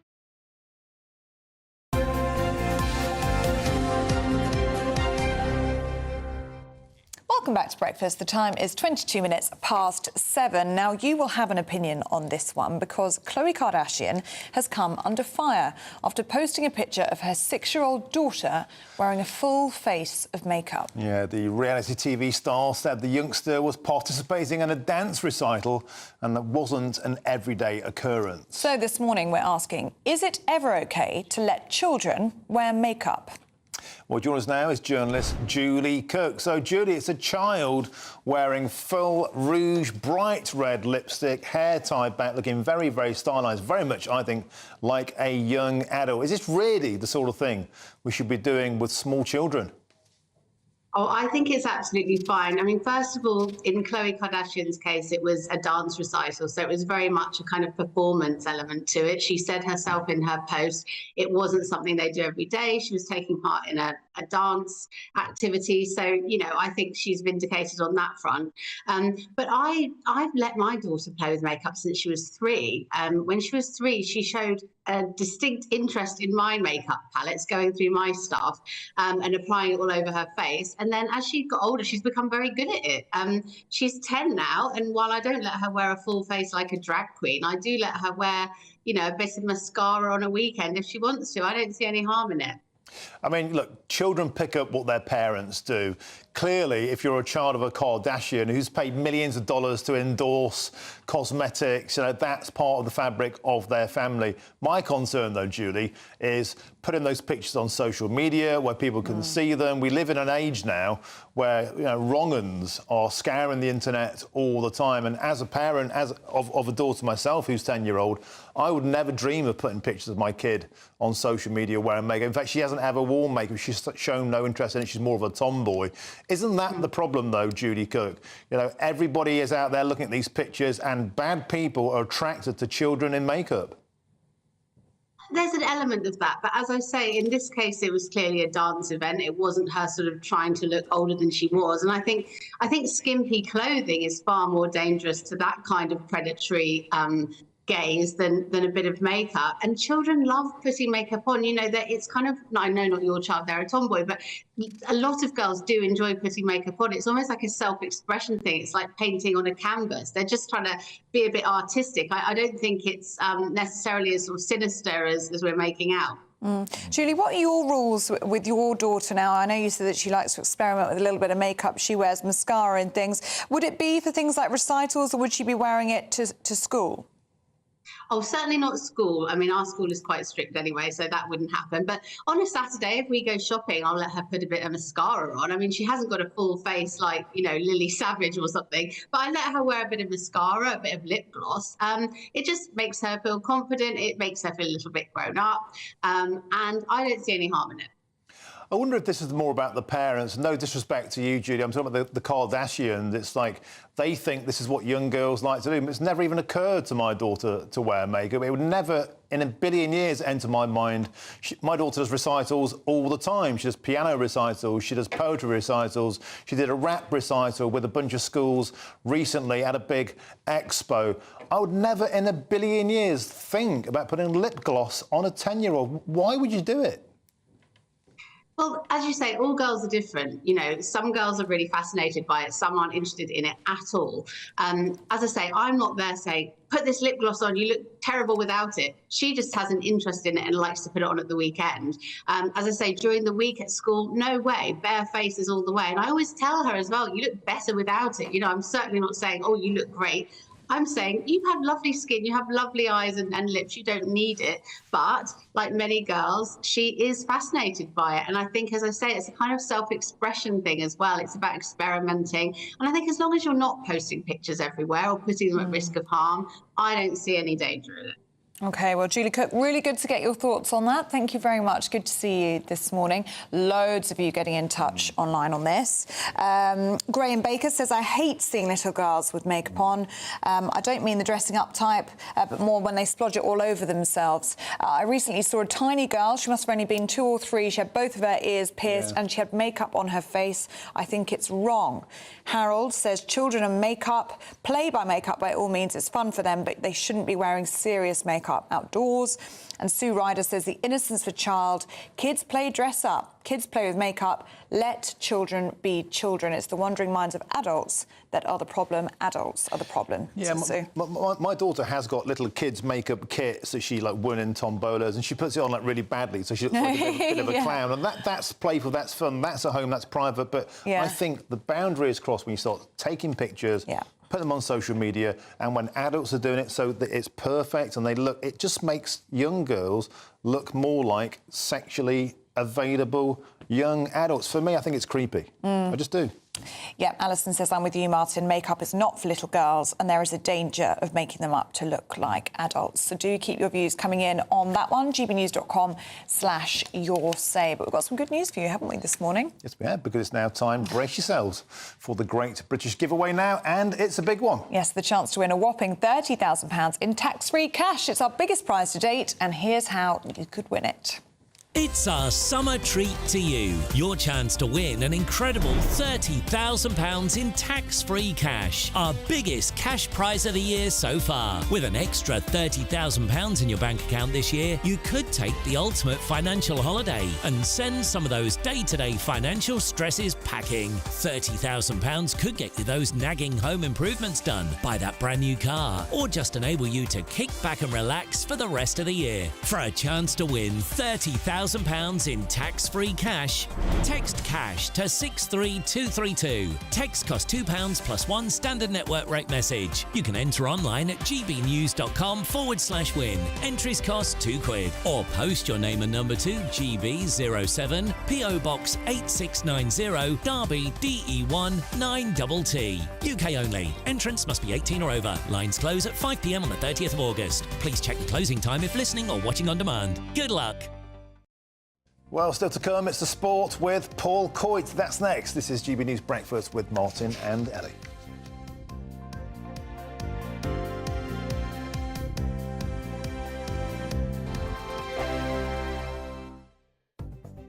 The latest GB News travel. Good morning, I'm Russell Holding. In Perth and Kinross, the A984 Old Military Road is closed each way between Meetclure and Cooper Angus for emergency repairs to a burst water main. Mersey ferry sailings are suspended because of a technical problem on the Isle of Anglesey on the A55 North Wales Expressway. The westbound exit at junction 7A at the Menai junction is closed for emergency repairs. In Powys, the A483 is partly blocked each way north of Crossgates because of a burst water main. You can see traffic's getting through now. On the M26 in Kent, there are long westbound delays approaching the M25 because of road works. Southern Rail services are suspended between Lewis and Seaford because of a points failure. And in Cornwall, the A39 is closed each way along the marketplace in Camelford because of an unsafe building. That's the latest. You can stay up to date throughout the day by visiting our website, gbnews.com. GB News is Britain's election channel. And when the big stories break, we're tackling them on Britain's newsroom. When we disagree, and we disagree a lot, it's even livelier than normal. We don't disagree that much. We do. His comedy, though, is revolting. I knew her, and unlike you. That explains Beverly Turner's temperament. It's a bit frothy in here, isn't it? You'll have one of me one day. For dartball practice. Britain's newsroom on GB News. Weekdays, 9:30 a.m. GB News, the People's Channel, Britain's news channel. Hi there, I'm Michelle Dewberry and I'm going to take a second to tell you all about my show, Jubes & Co. We start off with the issues of the day. We then bring in both sides of the arguments. We get rid of the disrespect. And then you throw me into the mix. And trust me, I'll tell it exactly how it is. And then, of course, the magic ingredient, you at home. We mix it all together and what have we got, in my opinion, the best debate show in town. Monday to Friday, 6 till 7 on GB News, Britain's news channel. I'm Patrick Christie's. Every weeknight from 9, I bring you 2 hours of unmissable, explosive debate and headline-grabbing interviews. What impact has that had? We got death threats and the bomb threats on. As time passes, She could have saved Scone. You made my argument for me. My guests and I tackle the issues that really matter with a sharp take on every story. Went everywhere. something practical could be done. Or I can become something different. Patrick Christie's tonight from 9 p.m. only on GB News, Britain's news channel. Good afternoon, Britain. Your lunchtime update on the stories that matter across the UK. From breaking news and insightful analysis, inspiring stories and lively debates. You're comparing yourself to a former Prime Minister. Which is it? Stay informed, stay updated, stay entertained. I just don't know how anyone would not want to be there. Every weekday from midday, We are Good Afternoon Britain, only on GB News. Britain's news channel.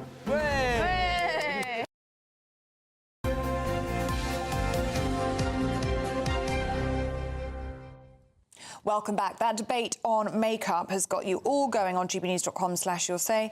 Simon says kids are pushed to wear makeup by advertising. It gets them hooked early to believe that they can't be pretty without spending money on makeup. Yep.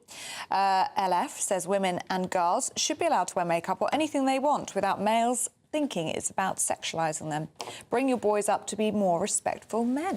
I don't think it's the boys that the problem. It's the grown men who look at these sort of pictures and it gets them going. There's no easy way of saying this. I just think, as a father of a daughter, I wouldn't want to sexualise my nipper and put them out there for the enjoyment of others. I just think you're asking for all sorts of trouble. Yeah. Just my opinion. And finally, one from Lee Drake, who says, I have 4 daughters, aged between 6 and 14. None of them wear makeup unless they're experimenting at home. It's wrong for children to wear makeup to make themselves look older or to look sexy. It just isn't right. The same goes for skimpy clothing. So do keep your views coming in. gbnews.com/you'll say. Super. Well, it's time to go through all the sports news now, and we're joined, of course, by the legend, the man himself, Paul Coyd, who's here with us in the studio. So let's get kicking off with a bit of tennis. I think we should. Wimbledon. It's looking good, actually. Emma Raducanu yesterday. Can I just say I always had hope? You did. I did. I always have. Every time we've ever spoken about Emma Raducanu, you've always said, I think there's hope. And you are absolutely right. But the problem with sport, as I always say, is the hope that kills you half the time. It's true. But with Emma Raducanu, she's suffered with so many injuries. So if we remember, we go back that she made her name back in 2021 when she played at Wimbledon. And there was this new young girl that had appeared and she'd gone through the first round, then the second round, and then everybody started paying almost too much attention to her. And if you remember, she went on centre court and then it kind of went wrong. She said she had breathing problems, but let's be honest, she'd had a panic attack, which is not surprisingly, it was just too much for her. Then she went to the US Open, won it. She never played anybody that was in the top 10, but then all the contracts are coming, it's almost like too much too soon, and it looked like it was a career in reverse because she started up here and then it started going like that, but it was injuries. But the great news, at 21, she's only 21, she won through the first round. She said she won ugly. This time, I don't know why there's a picture of her wrapped up in a towel, but that's probably when things were not so good. She beat Elise Mertens, who's from Belgium, who is no slouch at all. 6-1, 6-2, absolutely thrashed her. And first time she's been in her third round of a Grand Slam since she won the US Open. So what I don't want to do is put too much pressure on her. But I think she's going to win Wimbledon this year. Come on now, this is it. That would be good, wouldn't it? Everybody's going to be putting too much pressure on her. Oh, I hope as well. There's also the mouth-watering prospect of Andy Murray teaming up with her for the mixed doubles. That's caught people's interest. There is. Well, because of Andy's injury, and this is because of the cyst he had on his back, and it usually would take 6-7 weeks to even think about any exercise. Within a week, he's back playing, and he pulled out of the singles 2 days ago, which is really unfortunate, but he is playing doubles. He's playing mixed doubles, and he's playing men's doubles as well. So doubles today, is, I mean, this is unheard of for Wimbledon, that you would have a doubles game in the first week on centre court. But because it's Andy Murray, it's our national hero, he's playing with his brother Jamie. They have a great record in the Davis Cup. They're playing against Hiscata and Piers of Australia.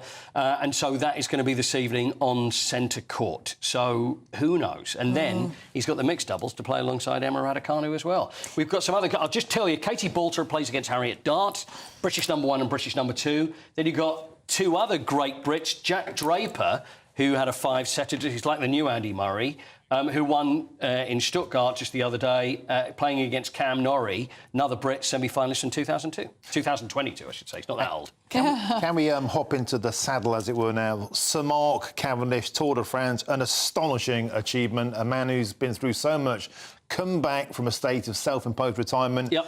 A record that was nibbling away at his mindset. By Jove, he's only gone and done it. 35 stage wins in the Tour de France, and there's great footage of Phil Liggett, who is our great friend and also the legendary cycling commentator, and he was talking about this and was getting very, very emotional about the whole thing because he's known Mark Cavendish. He's seen every stage win. Yeah. So to see him do this and break this record, and I think we've got Phil as well. Wow. Phil Liggett joins us now. Morning, Phil. It's great to see you this morning. Good morning, Paul. Good to see you at last. Bit of a problem here in the hotel. I couldn't get on the Wi-Fi, but I'm here now. Well, look, I'm so glad we've got you. It was extremely emotional for Mark. It was extremely emotional for cyclists, and it was extremely emotional for you yesterday, Phil. How are you feeling now? Well, don't stop me crying again now. I'm going to start prodding. If I don't get tears from you, Liggett, I'm going to be upset. I love you, but no, I've been lucky enough throughout my career. I've done 52 tours, but of course, Mark has now won this record number of stages. And I've been lucky enough to commentate on every one. And I couldn't believe I was calling the record win yesterday. He came out of that pack of cyclists. The best sprinters in the world are in the Tour de France en masse this year. And Mark, heading up towards 40 years of age, showed them how to sprint. It was a very emotional occasion. And because my commentary team, because we work on American TV, we could not believe. We'd written him off. We didn't believe he could do it. One of our commentators actually apologised for not believing in him. It was just so emotional. The whole peloton, the riders he beat in the sprint, who are deadly rivals in a 70 or 80 kilometre an hour finish, were the first to congratulate him when he was still freewheeling over the line. Yeah. It was a very emotional occasion. And because we didn't believe it would happen, well, I'm afraid I did crack up a little bit. Well, it's lovely that you did. At 39 years old, because I imagine he probably doesn't have the speed or the power that maybe he used to, but it's the cycling nous, I guess, has a lot to do with the fact that he won that sprint yesterday, isn't it? Absolutely right, Paul, yeah. First of all, the story last year, he was retiring last year. He was riding his last Tour de France, which was his 14th tour. Yeah. And he almost won and got beaten on the line by a guy called Philipsen. The next day on the road, he fell off and broke his collarbone. He was leaving his last Tour de France with a broken collarbone and no record number of stage wins. I remember talking to a guy who also came from the Isle of Man, who was a commentator for British television, and I said, Pete, he might change his mind. He might come back now because he's not done it. He says he will. And so he came back. They've built this whole team around him. If Mark had retired on day one when he was being sick on the bike in the hot sun over in Italy, if he'd retired then, this team had no head. There was no point in riding anywhere else. And so, but Mark got through. And now, of course, he's won the stage and he's led the team they built around him to victory. It's all gone so right. It really is a fairy tale. Even his family were here. So Mark wasn't taking no chances. They've got a camper following the race just in case he happened to win. Wow. And, of course, they were on site with the 4 kids as soon as he won the stage. It was a very emotional scene. See, the crazy thing is that he's going to be back on the bike again today, Phil. You think of the celebrations and how important this is. Hey, he's going to win again today. And, well, this is what I'm going to ask. Is he going to win more? Because the last time he did win stages, he won 4. Surely. I mean, I know we've all written him off. Do you think that... what can you say? What's going to happen next? Well, it is possible. I mean, it's a stage. We're up in the area of Dijon today. That's where we're going. So, it's hot stuff, isn't he? Like the mustard. So let's face it, he's going to win today. But he's got the one he was worried about under his belt. Tomorrow's a time trial. That's not for Mark. That's for the real race for the yellow jersey in the Tour de France. But His confidence is so high in himself. The world is with him. Even the race is with him. But they give no presence in the Tour de France.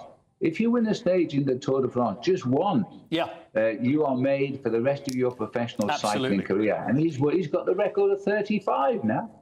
You don't tell me you've never used the Dijon mustard joke in 52 years of commentating. I just made it up, honest. I just made it up. I wish, really. Listen, I've got to say, Phil, the Manx missile, though, that's your line, isn't it? Everybody uses it. That's your line. I know they've all stolen it, but it's what Mark is. He's a missile. He locks into that finishing line.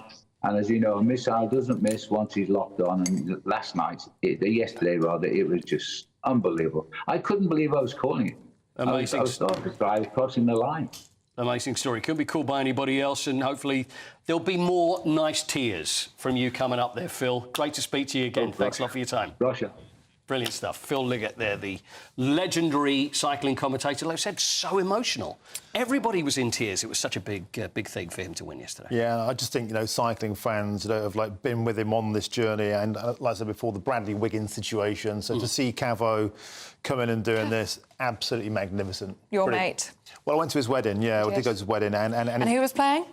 The Vaccines, the band played at his wedding. I was just blown away. It's like most people get like a bad guy, doing karaoke. Someone like you, Courty. Yeah, of course, yeah. But they had the Vaccines. Very impressive wedding. Did they turn up on a bike?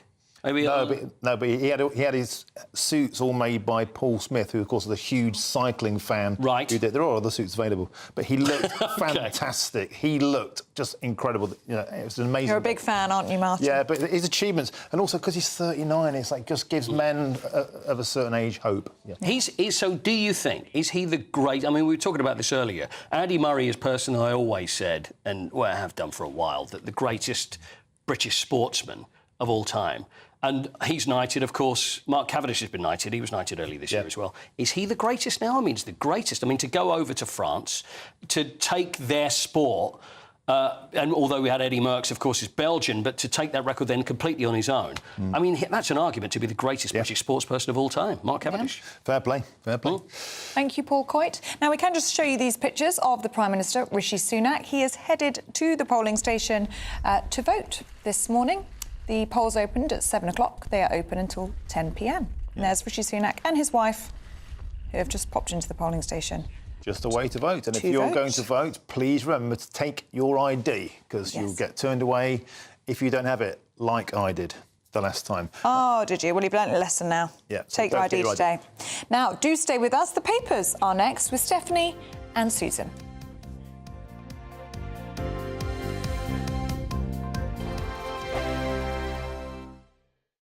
If you want your news to be straight talking, this is a nightmare for the Conservatives again. Down to earth. It's not just Nottingham where this is happening, is it? And most importantly, honest. Hard-working, middle-class taxpayers, they'll get their book thrown at them. They catch me, Martin Daubney, Monday to Friday, 3 till 6 p.m. on GB News, Britain's news channel. I'm Christopher Hope. From pop stars to politicians, I'll interview anybody in a pub who's got a political opinion. Join me every Friday on Spotify, Apple Podcasts, YouTube or gbnews.com, or wherever you get your podcasts. GB News, Britain's election channel. Sunday with Michael Portillo from 11, only on GB News. The Royal Academy's annual exhibition has returned for the 256th time to Brighton the summer holidays. It's the world's oldest open submission exhibition. Anyone can enter work to be considered for inclusion. I'm joined now by art critic J.J. Charlesworth for his verdict. What is your verdict? My verdict is you should go and see it. You are confronted with many things of varying quality, selected by artists, and you very much, instead of being given something to you that's supposed to be good, you have to make your own decision. I went along yesterday, and I personally did see some pictures on the wall that I thought were absolutely stunning. I'm going to mention Peter Ucker, which I think is a remark. And now these are the two by Ben Jonson, Grundtvig 1, and we've got one coming out of Berlin Pool. I think that's an absolutely stunning piece of work. And then Claire Douglas should be up. Here we are, Claire Douglas. Yes. Souvenir from the Anthropocene. Yeah. That last one, actually, a very witty painting. A piece like that was really interesting. I think it caught a lot of people's eye because it had very kind of humorous slightly bleak take on post-Brexit Britain. It's set in this fictitious world of Brummington, which is a sort of loose satire on Birmingham. I thought it was a bit mean. I think we had maybe Black Lives Matter. We had Boris Johnson. I think our own Jacob Rees-Mogg made his way into the painting. Yeah, so there's definitely a slant, a political slant, on the part of the artist. But even that said, I thought it was an interesting and enjoyable work, even though maybe you don't agree with the artist on what they're trying to say. And I think that actually made for an interesting moment, because you're seeing that people are disagreeing, right? Both through the artwork and in front of artworks. GB News, the People's Channel. We're proud to be GB News, the People's Channel. And as you know, we always love to hear your views. Now, there's a new way of getting in touch with us at gbnews.com/yoursay. By commenting, you can be part of a live conversation and join our GB News community. You can even talk to me, Bev Turner, or any of the members of the GB News family.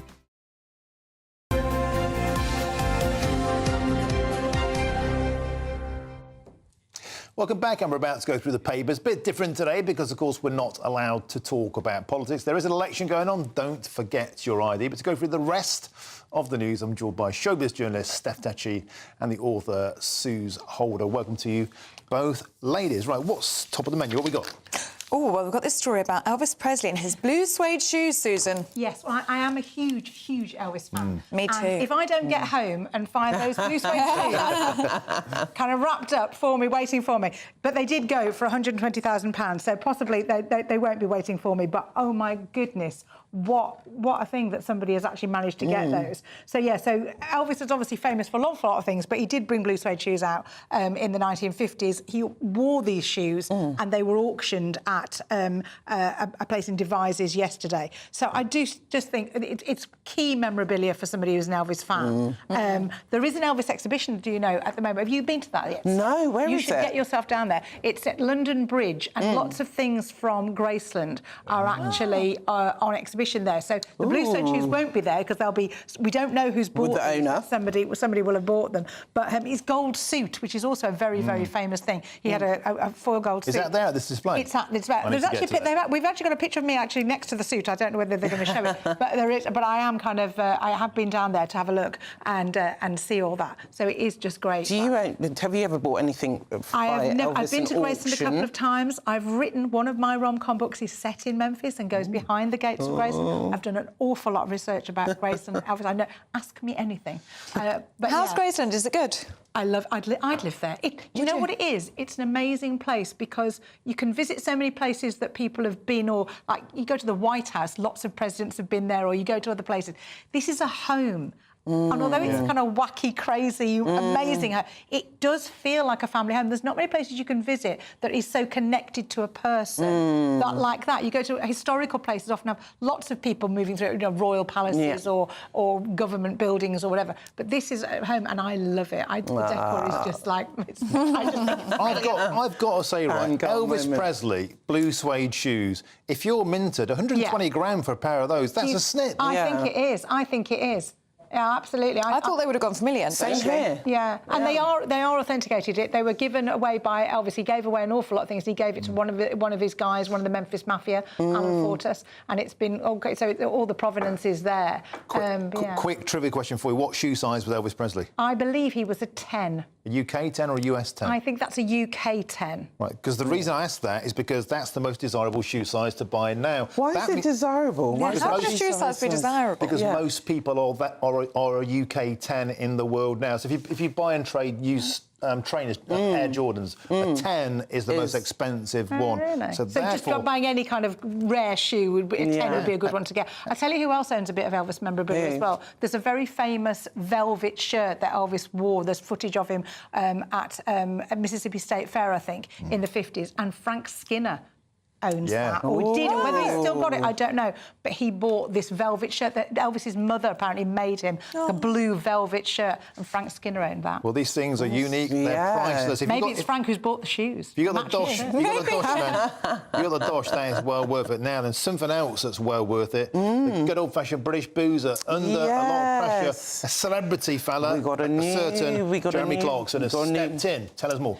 Yeah, the Clarkson takeover of the Cotswolds continues because because he's had a lot of controversy over the years that, you know, he's brought too much tourists to the Cotswolds, obviously, for his diddly squat farm. But now he's got the backing of locals to buy to renovate a pub called the Windmill. So it's going to be 5 acres of land in Cotswolds. And locals just seem very happy to actually have it restored, even though there could be more traffic due to it opening. But I like what Jeremy Clarkson's done. He's really done a U-turn with his career. You know, he had all the controversy before from Top Gear, but now he's really seemed settled and at home in the Cotswolds. And, you know, pubs are dying out, so I think it's quite good that he can invest in this one. I wonder if they do a kind of behind-the-scenes reality show on the pub, like they did for... He could do for kind of the pub trade what he's done for farming. I think you've nailed it. I think you've absolutely nailed that point, because, you know, Clarkson's farm started out as a bit of a lark and actually got into the nuts and bolts of how hard it is. It really made people aware. The bureaucracy, the tough living, hospitality by Jove suffered during lockdowns. Absolutely. I think Clarkson is going to become the ambassador for boozers, like he was for farms. Yeah, absolutely. I think it is a great reinvention by him, actually. It really is. And he makes his own beers as well. He crafts them as well. He'll be totally sold out for months and months and months to get a table. I guarantee it's going to be packed. I don't understand why boozers are on their way out. I think it's such a heritage part of the UK that I think it's sad that they're just all losing its zeal. It's the cost of things, isn't it? I think it's cheaper to buy wine in the supermarket now than it is to head into a pub, and you know, and they have it difficult with overheads and VAT and all the rest. So it's really, really difficult for our boozers. Hopefully, Jeremy Clarkson can shine a light like he has with farming. Should we talk about Ricky Gervais, Susan? Yes. So Ricky Gervais has asked people to cancel him, which is kind of... I think he's making a joke, as Ricky Gervais would do. So he's got a new tour coming up, and it's getting a lot of attention because the pre-publicity about it tells us, and this doesn't sound very funny, I will give you, that he's going to make jokes about slavery, cancer, rape, paedophiles, school shootings and suicide. Now, if you put it like that, that sounds horrific, and I can understand why people are going, oh, my goodness, that's terrible. But as somebody who kind of writes comedy and would support comedians to make jokes, Ricky Gervais is a very clever man. And the trick is that it's to shine a light on certain kind of things and to prick pomposity. And boy, in this day and age, do we need that. He brings attention to things in a fun... And the thing is, he's funny. Now, if you don't like it, I would suggest don't buy a ticket or don't watch him on the television. And he feeds off the outrage. He feeds off the outrage. He does... There's a brilliant set that he does about pronouns, which for me just nails the whole kind of ridiculousness of the whole he, she, whatever. So I think Ricky Gervais is joking with us when he says he won't be cancelled because he's too big for that. And make your own mind up. And if you do, I do think there are certain things I wouldn't like people to be picked on, and but I think Ricky Gervais is going to be, a great kind of... Well, Susan and Steph, we're out of time, I'm afraid, but thank you so much, ladies. Good to see you. Let's check on the weather now with Alex. Warm feeling inside from Boxed Boilers, sponsors of weather on GB News. Morning. Here's your latest GB News weather forecast coming to you from the Met Office. After a bit of a cloudy and damp day for many of us yesterday, it's looking a bit brighter and drier for some today, especially across southern parts. Here there will be a good deal of dry and sunny weather around. A few showers perhaps for central parts of England and Wales, but further north the showers are going to be much more frequent for northern England, Northern Ireland, and particularly across much of Scotland. And here those showers could merge into some longer spells of rain, some downpours possible, and some strong blustery winds as well. Temperatures are still a little bit below average for the time of year. Nonetheless, we should just about get into the low 20s towards the southeast and feeling warm enough in any sunshine.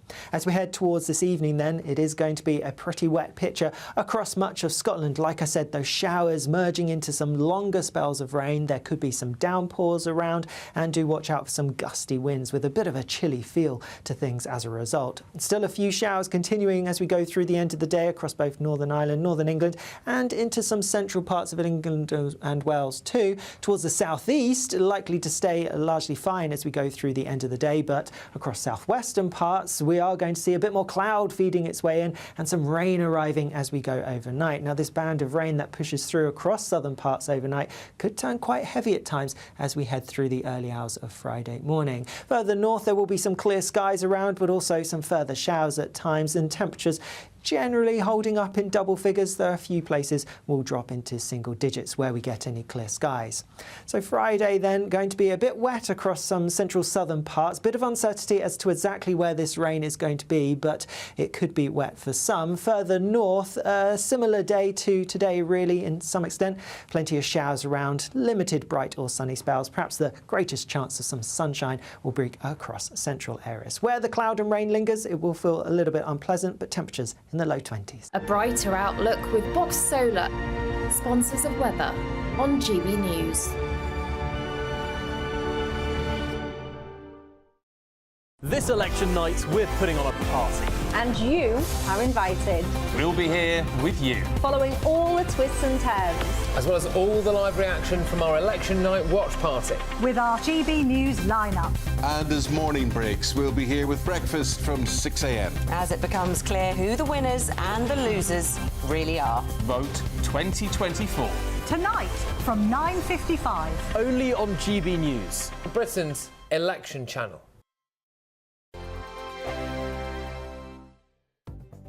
The latest GB News travel. Good morning, I'm Russell Holding in Perth and Kinross. The A984 is closed each way between Meekler and Cooper Angus because of repairs to a burst water main. On the A1M in South Yorkshire, there's a lane closed southbound after an accident between junctions 38 and 37 from Redhouse to Mar, causing delays. The Mersey Ferry is suspended because of a technical problem. On the Isle of Anglesey on the A55 North Wales Expressway, the westbound exit at junction 7A at the Clanmenai junction is closed for emergency repairs. In Powys, the A483 is closed each way between Abermule and Garthmill on the stretch between Welshpool and Newtown because of a burst water main. Train services have been stopped between Marlow and Bourne End because of a level crossing problem. On the M26 in Kent, there are westbound queues approaching the M25 because of roadworks, and train services in East Sussex have been stopped between Lewes and Seaford because of a points failure. You can stay up to date throughout the day by visiting our website gbnews.com. £30,000 in tax-free cash really could be yours. It's our biggest cash prize of the year so far, and you could be getting that winning call from us to tell you that you're our next Great British Giveaway winner. You're joking. Really? Seriously? It's not a line, what is it? Oh, slippy neck. Oh, dear. Oh, my God. This is amazing. I'm in shock. Like I said, I've never won anything like this. That is absolutely fantastic. We're over the moon. Thank you. For a chance to win £30,000 in tax-free cash, text cash to 63232. Text costs £2 plus one standard network rate message. You can enter online at gbnews.com/win. Entries cost £2. Or post your name and number to GB07 PO Box 8690 Derby DE1 9TT. UK only. Entrants must be 18 or over. Lines close at 5 p.m. on the 30th of August. Please check the closing time if listening or watching on demand. Good luck. Join me, Nana Akwe, for an informative, interactive news programme with a difference. It's fun. It's true. You're not wrong. No one will be cancelled. Lovely. Join me from 3 p.m. every weekend, only on GB News, Britain's news channel. In the GB newsroom, we bring you the news as it happens. With our team of dedicated journalists across the UK, GB News brings you accurate reporting of the day's topical agenda. When the news breaks, wherever and whenever it's happening, we'll be there. This is GB News, the People's Channel, Britain's news channel. Every Saturday, 10 till 12, we'll bring you all of the news that you need to know. We'll also remind you that there is so much to smile about. It's my favourite time of the week. I get to relax, enjoy some light-hearted stories, and let Ellie teach me about fashion too. That's Saturday Morning Live, every Saturday, 10 till 12. Only on GB News, Britain's news channel.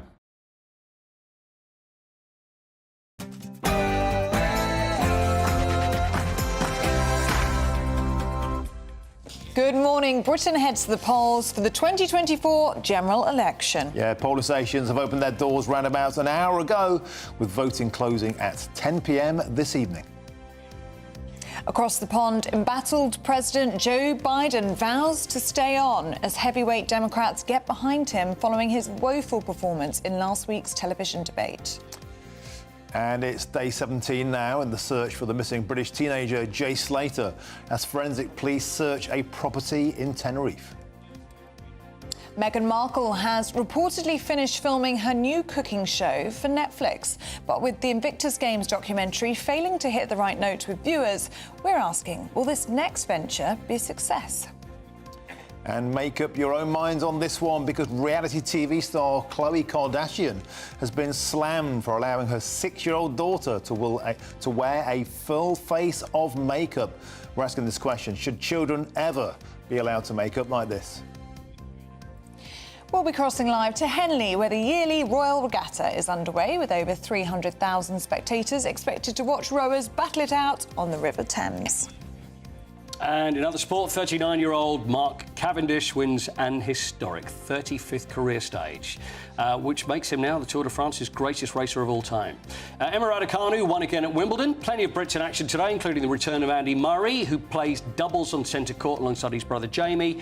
And Gareth Southgate looks like tinkering with his system for the Euros quarter-final against Switzerland on Saturday. Southern parts are going to be drier and sunnier than yesterday, but further north, plenty of showers to come and some blustery winds. I'll have more details coming up. It's just gone 8 o'clock in the morning. I'm Martin Daubney. And I'm Ellie Costello, and this is GB News Breakfast.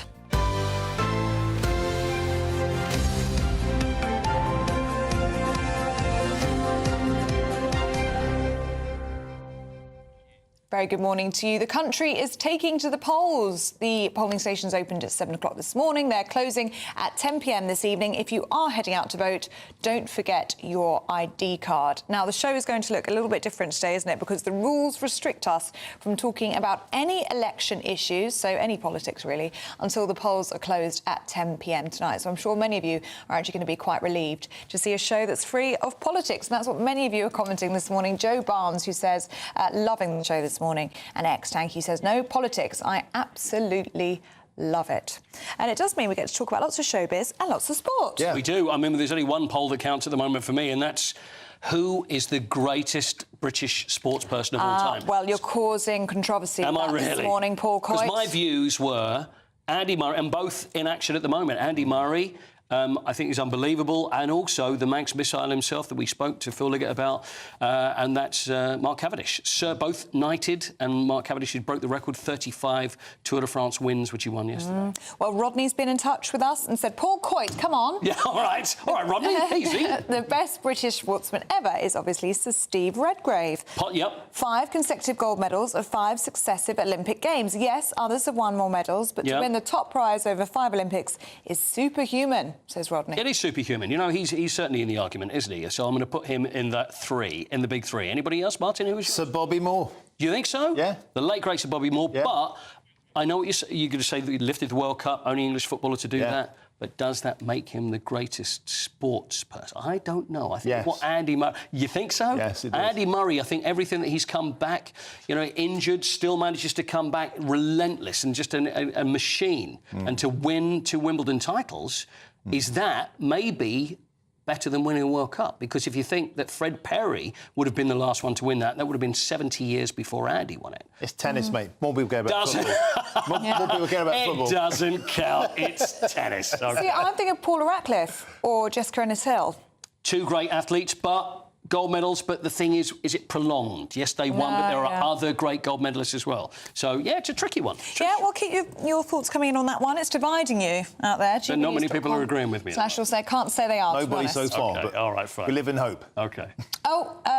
Sheila says yes, it's Steve Redgrave. OK, you thought I was agreeing Paul, with me. how about Ronnie O'Sullivan? Ronnie O'Sullivan, yeah, great at his sport, yeah. And Gordo says, oi, Paul, it's Sir Mark Cavendish. Yes, but it's great that you're giving him the coverage that he deserves. Thank you so much. There you go. Keep those views coming in. Thank you very much. Sporty started once again. Now let's move swiftly on now. We are doing some politics, but not here, because across the pond, the White House insists that Joe Biden is staying in the race after a report in the New York Times suggested that the president had told a key ally he was weighing up whether or not to drop out. Well, this comes as the governor of California, Gavin Newsom, has thrown his weight behind Biden, stating that America needs to have his back. And meanwhile, the US president previously blamed jet lag on his poor performance during last week's TV debate against Donald Trump. He said he had travelled around the world a couple of times before he took to the stage. Well, Democrat donors have called on the president to stand aside due to concerns over his cognitive abilities.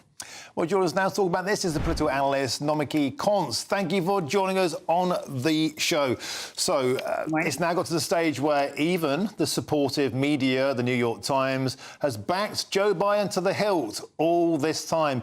The key donors are now also asking questions, and also people within the Democratic Party itself. Meanwhile, Joe Biden himself, however, says, I'm standing. No way I'm pulling out. What do you think should happen as the best course of attack now? The whole world is doubting Joe Biden's ability to even be the president. You know, I'm sitting here at an international political conference, and this is exactly the question that's coming up around the world. Whether you're in New York City, whether you're in Arizona, or whether you're in Greece or in the UK, I mean, everybody seems to be digesting that stability in some way in this multipolar world is contingent on whether or not we have a Democrat in office. That's my belief. And right now, I think, you know, we're taking it day by day, we're taking it hour by hour. I think the fact that the Biden administration is coming out so strong, the Biden campaign is coming out so strong, but without showing the lessons, like there's a lot of lessons in this, and there have been a lot of lessons in the crises that we have faced as a Democratic Party in the last 7 to 8 years. But they haven't really digested them. Lessons like, you know, for the Hillary Clinton campaign, she didn't have offices in key states. The Democratic Party was supposed to reform and open up and be more transparent. And part of the reason why we're in this situation right now is because the Democratic Party didn't take those reforms. So we don't have a bench. We had a primary system that cleared the way for President Biden 4 years ago, and definitely for him this year. And so the risk that we have right now is, well, if Joe Biden were to step down, you know, we don't know what kind of convention will take place. We don't know who's going to step forward. They haven't been vetted. So, you know, on one hand, stability is one thing, but he is not performing, and we do not know through confidence whether or not he is going to be able to rise up to the occasion against Donald Trump, and he's already dropping in the polls. But on the other hand, we don't want dysfunction in the Democratic Party, and nobody really understands the process and whether or not the Democratic Party is going to follow the rules that they've been caught breaking in the past, to be honest. Nomiki, this is remarkable, isn't it, that we're talking about this with just 4 months to go until the country heads to the polls? No, and that's key right there, is that it's not just 4 months to go. We have early voting in many states. So in one situation, okay, 4 months, you have to build $1 billion operation, introduce yourself to the entire country. Not to mention, there's going to be 2 months of fighting, internal and external. And my guess is those fights won't stop after the convention. But then in some states, it's great that there's early voting in a normal year, but in some states, that early voting is going to be critical. And I mean, it really, it's the devil you know and the devil you don't know, the whole line, right?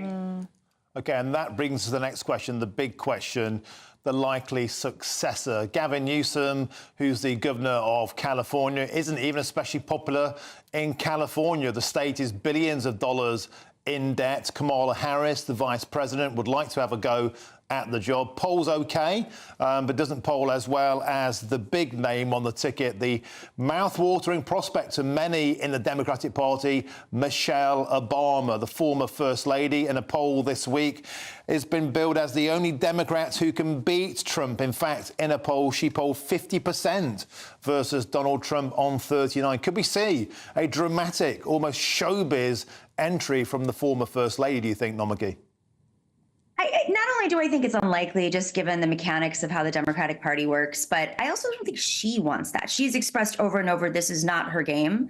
That's not her personality. She doesn't like it. But, you know, we've seen crazy things happen. So, you know, in a traditional race, you would sit there and say, you have months to build up your poll. So for Gavin Newsom, you know, he does have name ID. He did very well in the debate against Ron DeSantis, the governor of Florida. He goes on Fox News regularly. He's launched a podcast with an NFL player. Whether some of this is strategic or just fun, we don't know. But he's been building the operations that is needed to be in place day one. So that's a good sign. And obviously Kamala Harris would have that as well. The concern with Kamala Harris is, you know, it's nothing personal against her. It's just that there's been this resounding campaign against her by the right wing for the last 4 years because of the position she's in. So, you know, it's who is going to be best equipped on day one, if there is a convention where we have to unify behind a candidate, and what kind of operations, how do they poll, what is the energy they're putting out there? Gretchen Whitmer's on the table right now, so is Governor Pritzker. So, we have some options, but we don't have time. That's the problem we have. We don't have time. OK, political analyst Nomiki Konst, good to see you this morning. Thank you very much for your analysis. Thank you so much, and good luck today. That's all I'll say. Thank you very much. Thank you. Yeah, it's an interesting talking point because a lot of people are looking at Joe Biden and he's clearly gone downhill over the last 4 years. If you look at how he performed in 2020, an excellent, stark, on point, on message, detail-driven, a true president. And now you can see a clear difference. Everybody can now see that. And I guess the choice they have is, do they just stick with their man? Or do they just make these difficult choices that many families have to say? They have to have this intervention with an elderly relative. Yeah, I mean, as Nomiki was saying, they just don't have the time, do they? It's a matter of weeks, days even. So it'll be really interesting to see where this goes. And I know that the Biden administration are gathering around him and supporting him right now, but there must be real concern behind the scenes that if this is what he's like at 81, if he wins a second term and he's beaten Trump once, they'll say he can do it again. What could he be like at 85, 86? Huge question, Leslie. What you think? gbnews.com/your say.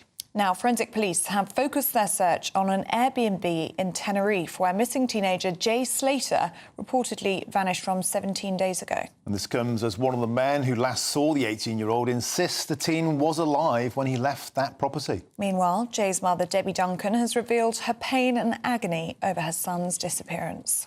Well, joining us now is the host of Protect and Serve podcast and the former police officer, Oliver Lawrence. Oliver, welcome to the show. Always a pleasure to have your company. A lot of huge questions being asked, Oliver, about the nature of this investigation. It seemed that the police in Tenerife pursued this one line of inquiry that Jay Slater had gone for a walk, and so therefore they fanned out with the aerial search, the helicopters, the drones, the sniffer dogs, and yet now everything has flipped back to the beginning point. That Airbnb property, the focus around people who last saw him, two of whom were allowed to even leave the country without even being questioned. Oliver, do you think this latest twist just asks huge questions about the nature of this investigation?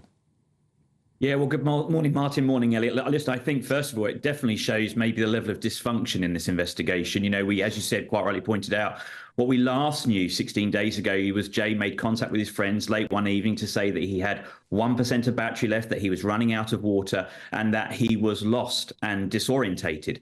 And we had a full-blown search carried out by local Spanish authorities in Tenerife. That hasn't obviously gained any results whatsoever. Two individuals that were known to be in the company of Jay were returned back to the UK after a short level of questioning. So one has to start beginning to ask sort of what is the investigational plan? What is the hypotheses of the investigators in Tenerife? And the most important thing is, as these investigations gain traction, they gain an awful lot of international attention, which then starts the conspiracies running hot, which then leads a family who see all this online and in the papers really traumatized as to sort of what has happened and asking them, leaving many, many questions as to what is possible next. And Oliver, bring us up to speed on the latest development, which is a man being interviewed and this man being one of the last people to have seen Jay. Yeah, so there's an allegation that Jay made an admission in terms of obtaining a Rolex watch shortly prior to his disappearance, and was in the company of two individuals within Tenerife, within the Airbnb, and other witnesses. So there are lengthy interviews going on, which is what you'd expect to happen. And to be honest with you, I would have expected that to have been going on whilst the search and rescue operation was underway in Tenerife. That clearly doesn't seem to have been the case. So there are lots of inquiries ongoing, and obviously our thoughts are with the family very much at this moment, who'll be wondering sort of where this investigation is going to take. Obviously, at day 16 or 17, the chances of Jay being found alive are slipping away, which is very traumatic for the family. But yes, and I would hope maybe that Tenerife authorities will reach out to British police, asking for their assistance in re-interviewing those two individuals here in the UK.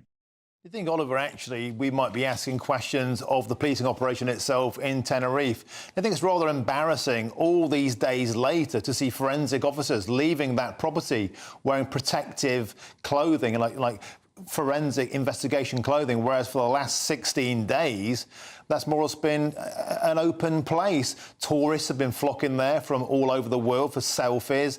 It's become a tourist attraction, and suddenly now they've thought about ringing it off. It seems they may have got that wrong. we often see, sadly, some investigations that are around in the world developing a conclusion and then working backwards from that, whereas, not allowing them the evidence to take them in the direction they should be going. And I think there may have been slight tunnel vision with respect to just focusing on the individual's disappearance within that large area of expanse where he was last seen or last known to be.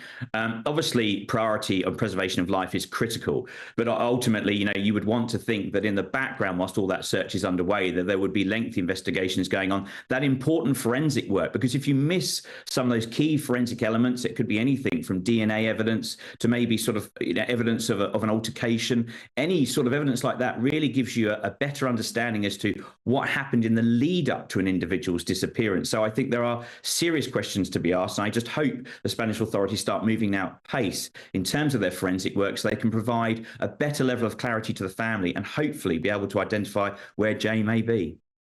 Oliver, what have you made of the last 17 days? Debbie Duncan, Jay Slater's mother, has referred to the social media speculation that we've been seeing and talking about how painful that has been for her to see. It does seem as though we are seeing more and more of this, aren't we? Armchair detectives online talking and theorising about what they think may have happened.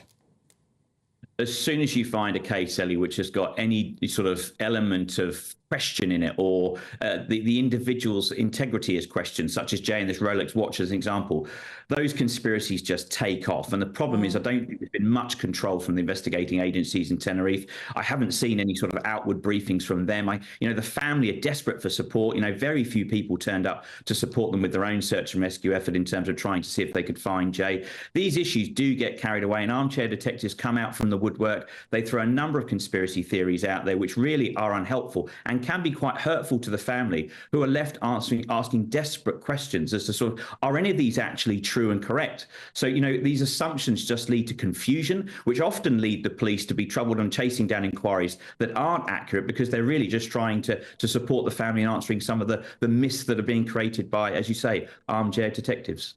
OK, we'll have to leave it there. Oliver Lawrence, thank you for joining us. The plot thickens 16 days into the search for missing Jay Slater. Well, let's hope his family get answers soon. 17 days, you can only imagine the pain that they're in, wondering where Jay is.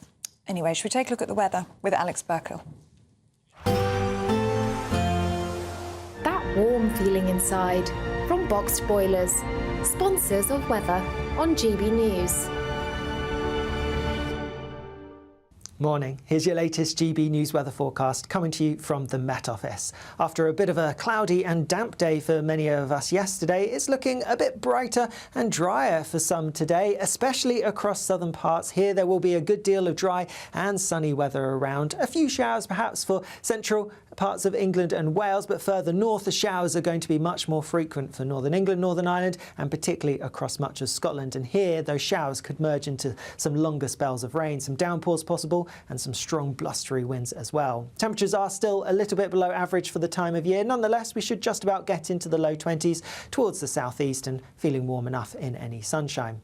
As we head towards this evening then, it is going to be a pretty wet picture across much of Scotland. Like I said, those showers merging into some longer spells of rain. There could be some downpours around, and do watch out for some gusty winds with a bit of a chilly feel to things as a result. Still a few showers continuing as we go through the end of the day across both Northern Ireland, Northern England, and into some central parts of England and Wales too. Towards the southeast, likely to stay largely fine as we go through the end of the day, but across southwestern parts we are going to see a bit more cloud feeding its way in and some rain arriving as we go overnight. Now this band of rain that pushes through across southern parts overnight could turn quite heavy at times as we head through the early hours of Friday morning. Further north there will be some clear skies around, but also some further showers at times, and temperatures generally holding up in double figures, though a few places will drop into single digits where we get any clear skies. So Friday then going to be a bit wet across some central southern parts. Bit of uncertainty as to exactly where this rain is going to be, but it could be wet for some. Further north, a similar day to today really in some extent. Plenty of showers around, limited bright or sunny spells. Perhaps the greatest chance of some sunshine will be across central areas. Where the cloud and rain lingers, it will feel a little bit unpleasant, but temperatures in the low 20s. A brighter outlook with Box Solar, sponsors of weather on GB News.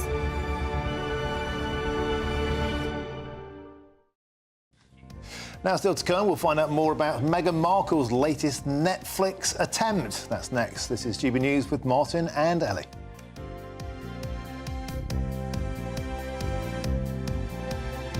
This election night, we're putting on a party. And you are invited. We'll be here with you. Following all the twists and turns. As well as all the live reaction from our election night watch party. With our GB News lineup. And as morning breaks, we'll be here with breakfast from 6 a.m. As it becomes clear who the winners and the losers really are. Vote 2024. Tonight from 9:55. Only on GB News. Britain's election channel.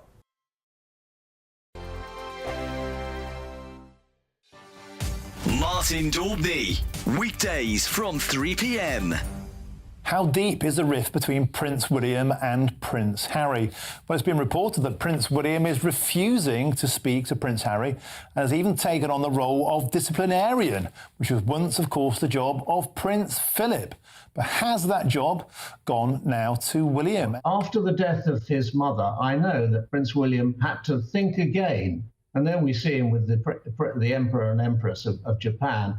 And William thought again, do I want to do this job? Because there's nothing in our uncodified, unwritten constitution that says anybody has to be heir to the throne. And he thought about it. He was only 15 at the time. And he decided he did, and he's done his duty, in great contrast to Prince Harry.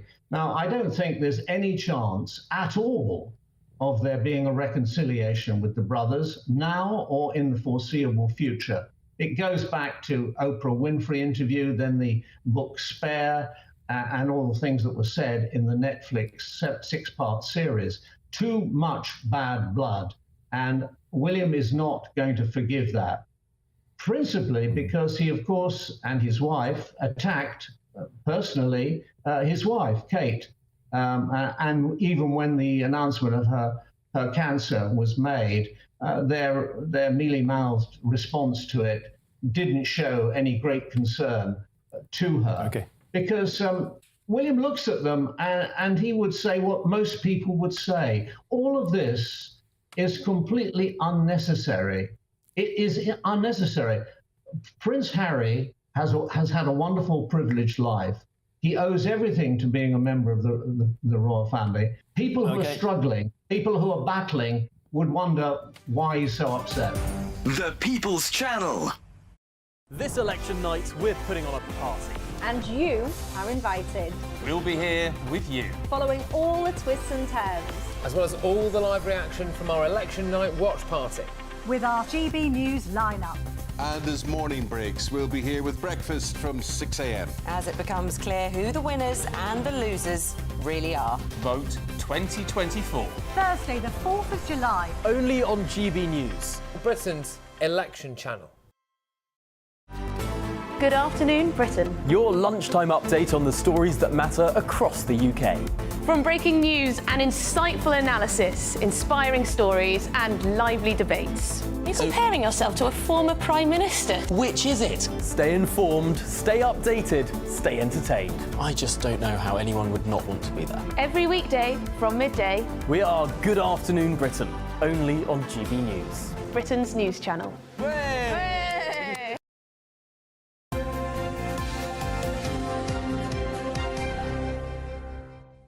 Welcome back to breakfast. You are watching and listening with Martin and Ellie this morning.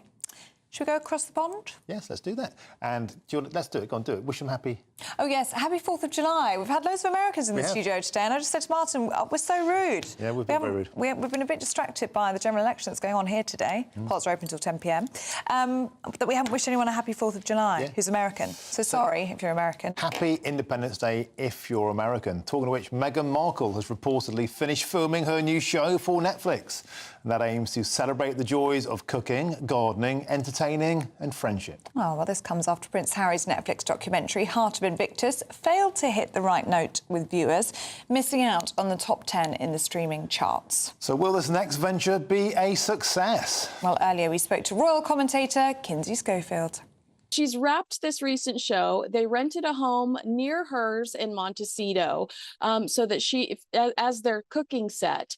And they're saying that this is really make or break for Harry and Meghan when it comes to their Netflix contract. Meghan has always been passionate about cooking. You know, you think back to her cookbooks that she did while she was a member of the royal family. You think back to the TIG. This is clearly a passion project for her. And Harry's got a show coming out that is allegedly about it's a reality show based on his polo experiences. And then they also have a scripted movie, Meet Me at the Lake, that is supposed to come out at some point too. But all eyes on these projects, as Harry and Meghan have so far been Harry and Meghan's only commercial success under that $100 million Netflix contract. Look, I think Meghan is a beautiful woman, and I do think she's talented, but I think how you treat people is incredibly important.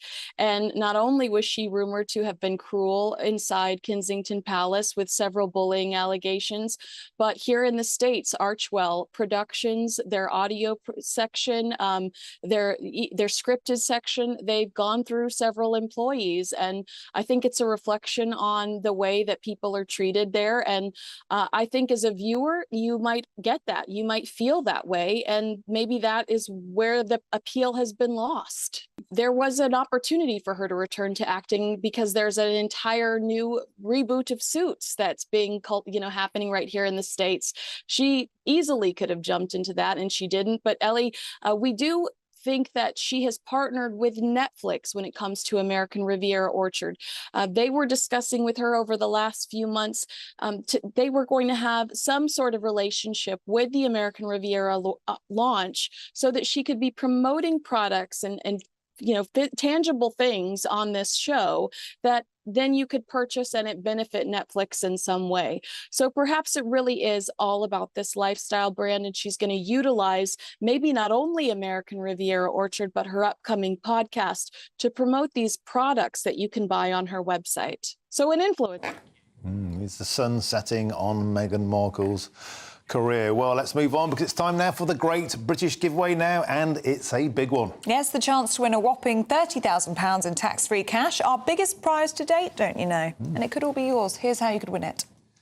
It's our summer treat to you. Your chance to win an incredible £30,000 in tax-free cash. Our biggest cash prize of the year so far. With an extra £30,000 in your bank account this year, you could take the ultimate financial holiday and send some of those day-to-day financial stresses packing. £30,000 could get you those nagging home improvements done, buy that brand new car, or just enable you to kick back and relax for the rest of the year. For a chance to win £30,000 in tax-free cash, text cash to 63232. Text costs £2 plus one standard network rate message. You can enter online at gbnews.com/win. Entries cost £2. Or post your name and number to GB07 PO Box 8690 Derby DE1 9TT. UK only. Entrants must be 18 or over. Lines close at 5 p.m. on the 30th of August. Please check the closing time if listening or watching on demand. Good luck. Still to come, it's Paul Coyte with all the sports. He's put the cat amongst the pigeons with his choice of the greatest ever British sports person. That's next. This is GB News with Martin and Ellie.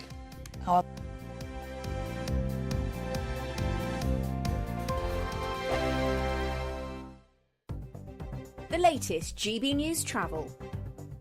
Good morning, I'm Russell Holding. The M8 in West Lothian is partly blocked eastbound by an accident between junctions 3 and 2 from Livingston to the M9, causing delays. The M74 in South Lanarkshire is partly blocked northbound by an accident at junction 9 at Blackwood, causing queues. On the M62 in West Yorkshire, there are westbound queues after traffic was stopped because of an accident between junctions 31 and 30 from Castleford to Rothwell. The queues back to junction 32 at Pontefract. Powys, the A483 is closed between Abermule and Garthmill because of a burst water main. In Merthyr Tydfil, the A470 is closed northbound from the Aberconade roundabout to the Reedercar roundabout, where overnight roadworks are overrun with queues towards there. And on the M20 in Kent, there's a lane closed westbound after an accident between junctions 3 and 2 from the M26 to Brands Hatch, causing queues. And that's the latest.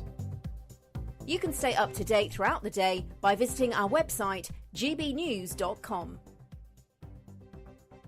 GB News is Britain's election channel. And when the big stories break, we're tackling them on Britain's newsroom. When we disagree, and we disagree a lot, it's even livelier than normal. We don't disagree that much. We do. His comedy, though, is revolting. I knew her, unlike you. That explains Beverly Turner's temperament. It's a bit frothy in here, isn't it? You'll have one of me one day. For dartball practice. Britain's newsroom on GB News. Weekdays, 9:30 a.m. GB News, the People's Channel, Britain's news channel. Hi there, I'm Michelle Dewberry and I'm going to take a second to tell you all about my show, Dubes & Co. We start off with the issues of the day. We then bring in both sides of the argument. We get rid of the disrespect. And then you throw me into the mix. And trust me, I'll tell it exactly how it is. And then, of course, the magic ingredient, you at home. We mix it all together and what have we got, in my opinion, the best debate show in town. Monday to Friday, 6 till 7 on GB News, Britain's news channel. Join me, Neil Oliver, every Sunday night at 6 p.m. on GB News. And if an hour is not nearly enough for you, go to gbnews.com for special extended episodes online every Friday at 9 p.m, where we can truly get into the nitty-gritty of what's going on. GB News, Britain's news channel. In the GB newsroom, we bring you the news as it happens. With our team of dedicated journalists across the UK, GB News brings you accurate reporting of the day's topical agenda. When the news breaks, wherever and whenever it's happening, we'll be there. This is GB News, the People's Channel, Britain's news channel. We're proud to be GB News, the People's Channel. And as you know, we always love to hear your views. Now, there's a new way of getting in touch with us at gbnews.com/your-say. By commenting, you can be part of a live conversation and join our GB News community. You can even talk to me, Bev Turner, or any of the members of the GB News family.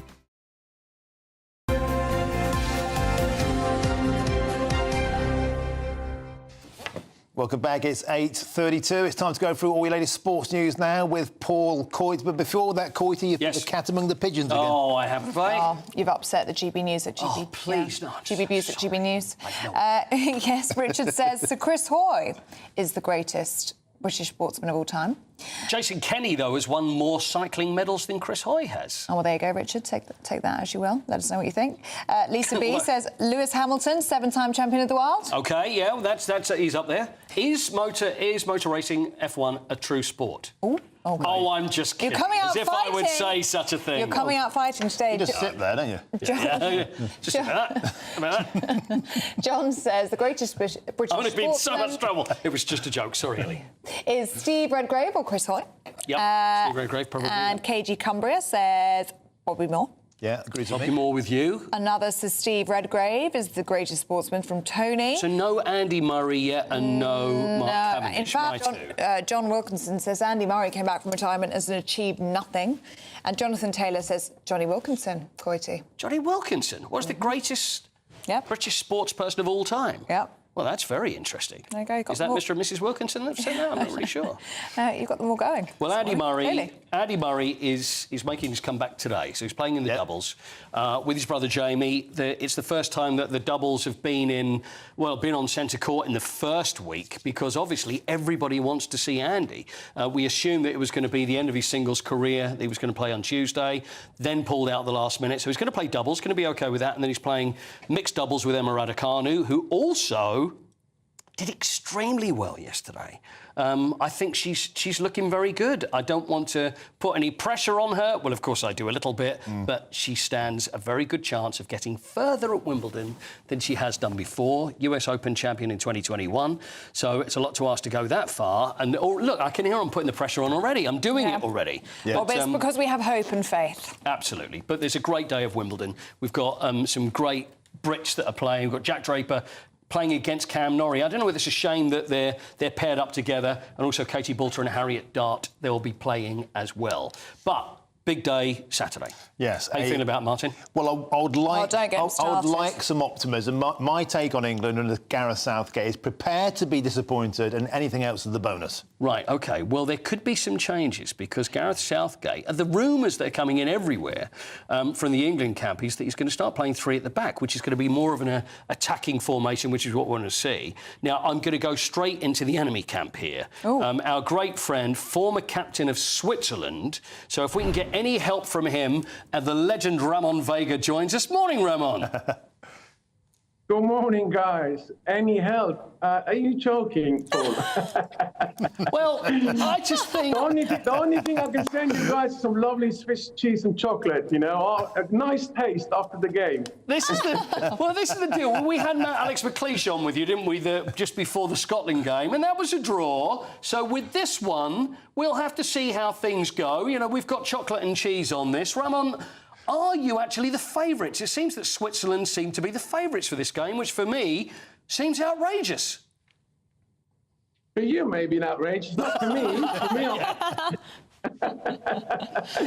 I think listen, Switzerland done tremendously good this tournament. You know, we are talking Switzerland, 8 million population compared to a huge country, England, football country, we call it in this case. Southgate has a selection of players in his arm where obviously problematic in the same time as well. He doesn't know which one he has to play, which tactics and which system he has to play as well, these players, you know.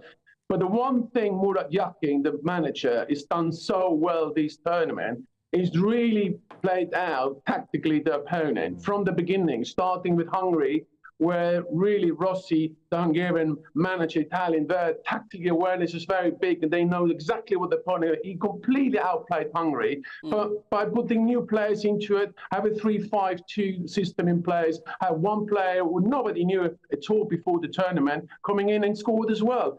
So these surprises, Southgate will definitely come into play on Saturday. No question as such. The group is Switzerland played, Germany, the host. Most likely, everybody thinks expecting to win a home in Germany, the European Championship. It's Italy, they beat Italy, the European champion. We are talking, obviously, of Scotland, we have to put aside because they were not very good, let's call it in this case, you know. But England will definitely, without a doubt, will have a very tough opponent on Saturday. Well, I don't think there's any doubt about that. But do Switzerland feel that maybe England will be a tough opponent? We would have thought before the tournament, oh, yeah, we'll get to play Switzerland and we should be OK. And maybe, Ramon, you'd thought the same. But the way England have been playing, it's probably something you're going to be looking forward to more than dreading. Well, listen, we Swiss were understated a little bit, you know, humble about things like that. Not like you guys, you know, arrogance coming into and winning, think you can win anything and everything, you know. Listen, I'm a Spurs fan, Ramon. I never think that way. You know that. I know. I feel sorry for you as well, mate. But listen, the one thing is certain. England is a huge football country. There's no question mark whatsoever. The expectations are every single tournament very, very high on the top. They need to win something. They're not won for a long time, something. So the expectation on England is way much higher than Switzerland. Switzerland can go into this game and say, well, we've done already great until now. We actually can do great and potentially go all the way. So it's completely different mentality going to this game from two camps, you know. And I hope England underestimates Switzerland a little bit because will be good in our favour. But I don't think Southgate will do that because that will be huge mistake and they will get the big slap on Saturday. Ramon, I'd like to ask you questions. Martin here in the studio. Do you think the difference is the gaffers, the managers? The Swiss have been pressing, you've been pushing on, you've been aggressive, you've been giving no space to your opponents. England have just sat back once again and invited disaster. 1-0 up, we're waiting for the inevitable misery. Is the difference the manager? We've got the players... Cheer up, Martin, for goodness sake. But I think... Tell us what you really think. I actually think the Swiss, you're hungry. It's coming down to who wants it the most, and I'm seeing more hunger in your camp. Goodness me, Martin, you're depressing me if I'm an English fan now, the way you're talking. It's quite scary, isn't it? I'm lucky I'm on the Swiss camp. I'm lucky I'm on the Swiss camp. Listen, the one thing you need to understand, the two managers have completely different aspect of selection of the team. Southgate point of view, look at Inter now. Of course, everybody's mourning the way they played during the tournament so far. But most important part, what they've done, they won the group stage. They went to the knockout stage. They went to the next round. That's the key in this tournament. How you play and what system you played at this point doesn't matter. Of course, you can actually, with this selection of players he has, Southgate, he has a big responsibility. The problem in here with Southgate, complete Murat Yakin, on the night before, which player he wants to put into it, in which system. And this, I think Southgate has not yet really figured out, because you've got such a selection of good players. Murat Yakin on the other side, the Swiss camp, the players, you can see immediately, they know what they're doing. They can change the tactical system within a minute. And this is complete overruns the other opponent, the manager, because sometimes they say, okay, we play 3-4-3. He can play in 5 minutes 4-4-2 or 3-5-2. So that's Murat Yakin's quality. He has a team with a huge experience, players playing in the best league in the world, winning their medals, Champions League, obviously Bundesliga, Schalke, the captain of Switzerland, one of the best midfield players, I would say, at this point in Europe, without a doubt. Won the Bundesliga, unbeaten with Leverkusen. Of course, I'm sorry to say, with Arsenal, he's played extremely well as well. All these players, they're not nobody. They are guys that are playing very good in the best league in the world and performing extremely well. Okay. So therefore, Southgate has a big dilemma on Saturday. Well, I know you're trying to put the wind up us, but Ellie? Oh, Ramon, I wanted to ask, we were talking about penalties earlier. Now, that is a word that strikes fear into the heart of any English fan. Do you think it could come to penalties on Saturday? Listen, if I look back to Euro 96 when I played at the time, obviously we've done a very good result at Wembley. I think it was the manager himself, Southgate, missing the penalty. So the track record in England and penalties are not the best in this case. Yeah, you don't need to remind us. Well, I don't have to remind you guys, because otherwise you're going to forget it, you know? Listen. But nevertheless, listen, penalties are, like, it's nerves, is all of that. You can't blame the player on that day if you miss it. That's the one key. As a player, you can't do that. Of course, it's always better within the 90 minutes to finish off the game and winning. But the penalties, as I say, is really a lot of pressure. You got the whole stadium behind, the whole country look at you. It's a huge mentality in terms of mental pressure for the players to do something like that. But at the same time, you are professionals and you should do that. Ramon, listen up, the final bit then. And very quickly, what's the score going to be, Mr. Vega, on Saturday? England against Switzerland, quarterfinals of the Euros. Your prediction is? 2-1 for Switzerland. Oh, come on, Ramon. We'll see. We've got chocolates. We've got chocolates on this. We've got Swiss cheese. Let's throw a cuckoo clock in to whoever wins this. I reckon 2-0 England. I think it's going to be the change. Listen, Paul. You need to send me some nice fish and chips and vinegar, by the way. It just doesn't travel as well as the chocolate, but we'll see what we can do. Ramon, enjoy the game. Great to speak to you. Thanks so much for your time, as always. Enjoy. Good luck with everything, guys. Have a lovely day. Thank you, Ramon. You too. Former captain of Switzerland, Ramon Vega, seems very confident. Yeah. Very confident. Nice man. Lovely man. You get nice guests on. Well, but he totally didn't mean it when he said good luck to you guys. No, it doesn't mean it. It's just one of those things. Yeah. Good luck. How are you? Yeah, great stuff. Well, I mean, that's all to look forward to. What do you think? I think, don't ask him what he thinks. I think we're going to fizzle out. I think we're going to fizzle out. Martin? I just do. But I just think when the push comes to the shove, we bottle it. He's given up. I just do. This is going to be the change. I hope I'm wrong. I hope I'm wrong. You have to have the faith, Martin. I've had it kicked out of me. You've given up too easily, I think. Anyway, still to come. We've got all the papers with Susan Holder and Steph Tetchy. That's next. This is GB News with Martin and Ellie. Very good.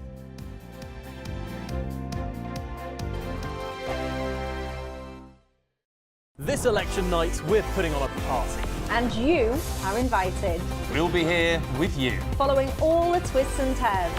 As well as all the live reaction from our election night watch party. With our GB News lineup. And as morning breaks, we'll be here with breakfast from 6 a.m. As it becomes clear who the winners and the losers really are. Vote 2024. Thursday, the 4th of July. Only on GB News. Britain's election channel. Mark Dolan Tonight. Weekends from 9 p.m. As he turns 80 next month, Thomas Markle gives a moving interview to the Mail newspaper, saying, "I've never been one for birthdays, but I know the one person I most want to hear from, Meghan, will not be in touch. I'd love to meet my grandchildren," he said, "but I'd be happy with a photograph at this stage." Well, for reaction to this sad story, I'm delighted to welcome US political and royal commentator Hilary Fordwich. He also added that he never thought that he'd have something in common with the king. And of course, the king doesn't know his grandchildren either. And I think that's a very sad state of affairs. What is very important, the important thread here, though, is the hypocrisy. The hypocrisy of Meghan Markle claiming to care about people and all the tours they go on where they have empathy for people, and yet her very own father. And also, Mark, it really happened so fast. In 2016, she posted on Instagram that her daddy was the greatest in the world. And the other thing is that she claimed that she had made everything herself and she came from a very poor family. Actually, she had a very privileged childhood, being sent to private schools in California. Well, poor old Thomas Markle, as he approaches his 80th birthday, is a serious thorn in the side and, frankly, an ongoing embarrassment to the couple. Yes, and I think that one of the things that's immensely sad is that, Meghan Markle wasn't happy to be number 2 to Princess Catherine, and now she ends up being really nothing. I do think that a tiger doesn't change its stripes. What we have to look at here is track record. Somebody who's dumped her friends, dumped her own family, dumped her country originally when she came over to the UK, and even her adopted dog. There is a track record there, and Thomas Markle has sadly said it's referred to now as being markled when you're dumped. GB News, the People's Channel. Hi there, I'm Michelle Dewberry, and I'm going to take a second to tell you all about my show, Jubes & Co. We start off with the issues of the day. We then bring in both sides of the arguments. We get rid of the disrespect, and then you throw me into the mix. And trust me, I'll tell it exactly how it is. And then, of course, the magic ingredient, you at home. We mix it all together, and what have we got? In my opinion, the best debate show in town. Monday to Friday, 6 till 7 on GB News, Britain's news channel.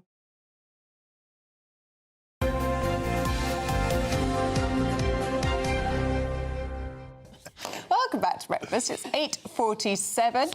Britain is heading to the polls for the 2024 general election, I should say. Polls are open until 10 p.m. tonight. So this paper review that we're about to do is going to look slightly different. We're not talking about politics. We're talking about everything but. And Martin, should we start with your favourite story with Steph and Susan this morning? Yeah, Susan, let's talk about ladies' underwear. Yes, there we go. Talk about ladies' underwear. We can talk about the fact that there is a new advert out for a lingerie brand called Blue Bella, and they've had the temerity to use women to do it, but they're sportswomen. They're the British GB Women's Olympic rugby players. Yeah. And there's been a lot of backlash of people saying that this is regressive, that this is sexist, that these women are sportswomen and they shouldn't be kind of seen in this light, portrayed in this way. And I have to say, I think people are confusing sexism and sexy. Yeah. I think the women look at the strong is beautiful is the kind of tagline. I think they look absolutely great. As a woman, I think it's a great actual message to people that you can be strong and fit and sporty, but still wear lingerie like this. And I'd like to ask the people who are criticising it, who do they think should be advertising lingerie? A kangaroo? Yeah. What do you want to put it on? These women, what's sexist is to tell women to shut up and put the clothes on because they're not allowed to look and like that's what I don't like. I just don't like how people feel like... Can we just pause for Martin's applause? I'm being applauded. I'm being applauded. This is marvellous. Yeah, I just don't like the way people feel like they need to police women's bodies and what they want to wear. If a woman wants to feel comfortable in lingerie on a pitch, let her do that. It's her own prerogative. But I just hate these people, especially with sportswomen. I feel like they've always, for many years, they've made them look too masculine, almost a bit butch, but actually, you know what, most of these women have a feminine side to them, so let them explore it, and if they feel fine, it's okay. It's okay when David Beckham wants to be golden balls, or Cristiano Ronaldo as well, but when women do it, it's a big issue. I was reading someone who was being critical of this yesterday, and her argument was that it always comes down to beauty, it always comes down to aesthetics with women, it always has to be... But look, you can be strong and beautiful, but beautiful is what matters. But they're advertising, look, the lingerie is beautiful, and I would say everyone would make their own minds about what the women, individual women look like in it. The point is that they're entitled to look like that. They're entitled to own their sexuality, and they're entitled to portray themselves in whatever way they want and advertise that kind of lingerie to women of all shapes, sizes, and ways of wanting to put themselves They always over. talk about the male gaze, but I often find it's women who observe other women more. Totally. We always observe, oh, you look nice And it's today. a lot of women. Men are just like, oh, it's a lot of she's women who all are right. criticising. Martina Navratilova's come out and criticised, and Sharon Davis has come out and criticised. But actually, I don't think it's fair. I'd like to have my say on this. Oh, go on. As a man who enjoys looking at women in their lingerie. I used to edit Loader magazine. It was my job, actually, to persuade and pay well women who made their choice. Feminism, the central tenet is my body, my choice. Exactly. These women made a choice. Presumably they were paid for that. I hope so. And they seemed perfectly happy to do it. And then, ostensibly, you're right, other women pile in saying, you've made the right choice. They're mealy-mouthed, you know, humourless. And if they want to do this with their bodies, with their time, with their money, that is up to them. And we've been talking about this in agreement, and actually we kind of identify more with that kind of way of advertising lingerie than somebody who's got the Posing kind on of a posing bed. and pouting and maybe lying back in high heels on a bed. That actually isn't perhaps how we'd want to portray ourselves. This is empowering. This is quite cool. Well, we have a statement from Blue Bella, which I'm going to share, who said the campaign's rationale is to encourage girls to be proud of their bodies and keep playing team sports. To emphasise our point, the athletes posed in body-revealing lingerie for an impromptu training session. Yeah, and it used to be called a bit of fun.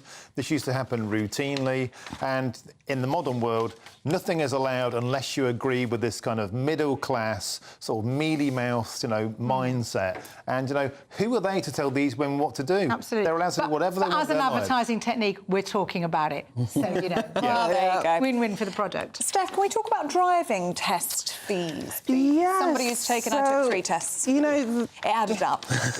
All those lessons, all those tests. There's always this thing, if you know, quit, if you fail in life, people always tell you, go back again, don't give up. Now, the RAC Foundation is saying that drivers or would-be drivers who have failed their tests too many times, they should be forced to pay a premium retake fee, which I find is ridiculous. And I think it's actually going to be off-putting for a lot of people. I didn't pass my driving test until my 3rd time. And I find it's almost like encouraging more each time you go back. But at the moment, people are paying £62 for a driving test. So then if you've, like, failed the first time, how much are you going to be paying a second time? You're already being penalised financially, aren't you? Well, hang on. So Go on. You were 3, you were 3. What about all the you? best people are. I passed first time. I'm sorry. So did I. First time. Were you first time as First well? time, straight through the hoop, yeah. Wow. Yeah, but I just think it's ridiculous for them to be introducing it to people. It's like, you know, you already feel quite bad and quite low when you felt... Well, you won't understand because you passed first time, but, you know, if you fail the first time, you feel quite down. And then to be told that you would be paying this would-be charge for failing, I think it's pretty ridiculous. Do you know why I think I passed first time, though? I worked in a newsroom at the time, and the only thing that we had a car park where it was not much room, and so but people just used to throw the keys to the person nearest the door to go move all the cars every time. So in the car park, I'd moved so many cars around and negotiated with that car park before I passed my test. I think that was part of my learning. I love the fact they trusted you without driver's license to just go move. But it was a car park. I wouldn't have gone on the road. In a small car park. And I know, chances are they might have had a couple... So all the older guys who would come back from lunch, move my car, Now, can we end on a nice, bright look forward, Suze? The weather. Oh, yes. Finally. I have news about the weather. Apparently, July the 12th is what you need to hang on for. It's going to reach 29 degrees centigrade. And that is coming. But not tomorrow. No, not It's dismal tomorrow. Yes, so there will be more rain before then. I'm not responsible for the weather, but I can tell you that that's what they're saying, although it is in the Daily Star, so who knows? Yeah. Who knows? It's always like this in the first week of July. Is Always it? rains, Is it? yeah. So miserable. Miserable. Somebody's just been in touch to say they put the heating on this morning. Oh, no. I can believe it, Yeah, absolutely freezing. We've got about 30 seconds, Steph. Tell us about how to tell if a man is for keeps. Apparently, if he's got a beard. Researchers in Italy and Poland said that they interviewed 400 men, and the men who had the beards are in it for keeps, and they seem like they're more committed rather than clean-shaven men Does your who husband seem to be got out. a beard? No. Well, maybe you could grow one before the wedding. No, I don't. You're not keen? But I just think it's ridiculous to say just because a guy's got a beard, it means he's going to marry you. And there have been quite a few wrong ones with beards throughout history. Thank you very much, Steph Tetchy and Suze Holder. Always a pleasure. Well, a lovely note to wrap up on. Should we have a look at the weather? Looks like things are heating up. Boxed boilers, sponsors of weather on GB News.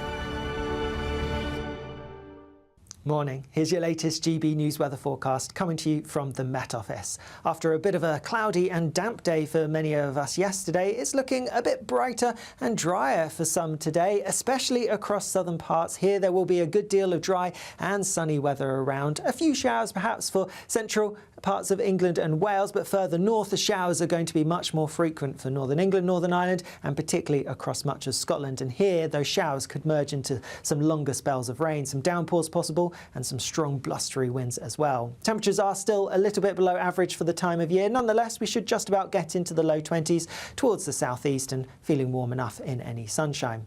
As we head towards this evening then, it is going to be a pretty wet picture across much of Scotland. Like I said, those showers merging into some longer spells of rain. There could be some downpours around, and do watch out for some gusty winds with a bit of a chilly feel to things as a result. Still a few showers continuing as we go through the end of the day across both Northern Ireland, Northern England and into some central parts of England and Wales too. Towards the southeast, likely to stay largely fine as we go through the end of the day, but across southwestern parts we are going to see a bit more cloud feeding its way in and some rain arriving as we go overnight. Now this band of rain that pushes through across southern parts overnight could turn quite heavy at times as we head through the early hours of Friday morning. Further north there will be some clear skies around, but also some further showers at times, and temperatures generally holding up in double figures, though a few places will drop into single digits where we get any clear skies.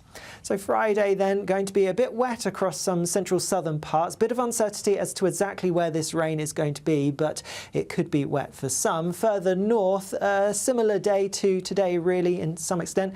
Plenty of showers around, limited bright or sunny spells. Perhaps the greatest chance of some sunshine will be across central areas. Where the cloud and rain lingers, it will feel a little bit unpleasant, but temperatures in the low 20s. A brighter outlook with Box Solar, sponsors of weather on GB News.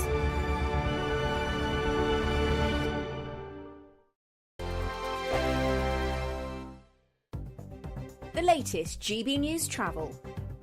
Good morning, I'm Russell Holding. The M8 in West Lothian is partly blocked eastbound by an accident between junctions 3 and 2 from Livingston to the M9, causing delays. The M74 in South Lanarkshire is partly blocked northbound by an accident at junction 9 at Blackwood, causing queues. The Mersey Ferry is suspended because of a technical problem. In Powys, the A483 is closed each way between Abermuir and Garthmill because of a burst water main, causing queues each way along the stretch between Welshpool and Newtown.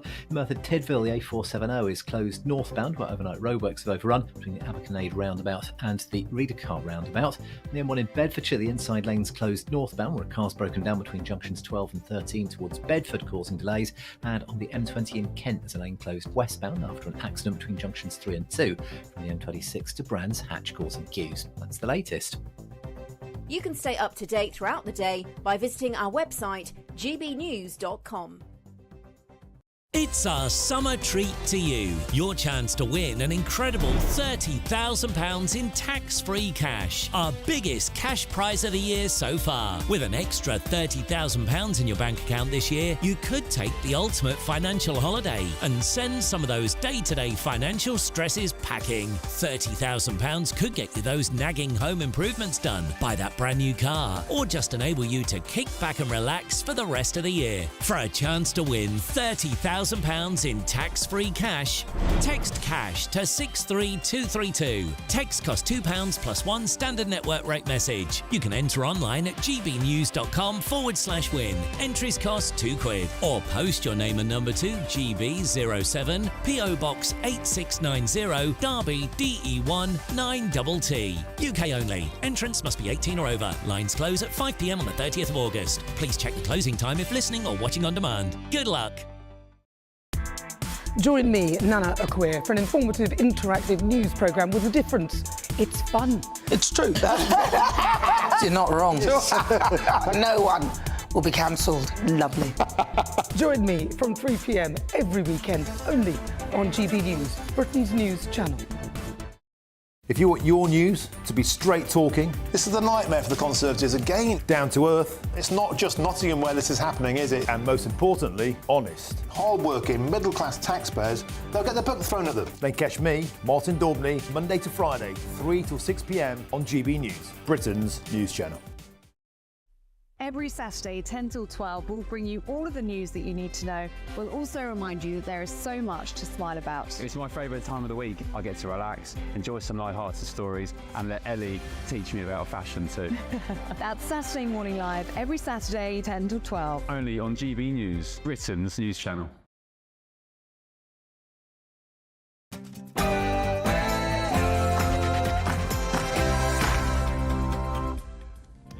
Good morning. Britain heads to the polls for the 2024 general election. Yeah, polling stations have opened their doors since 7 a.m. and voting goes on. It closes at 10 p.m. this evening.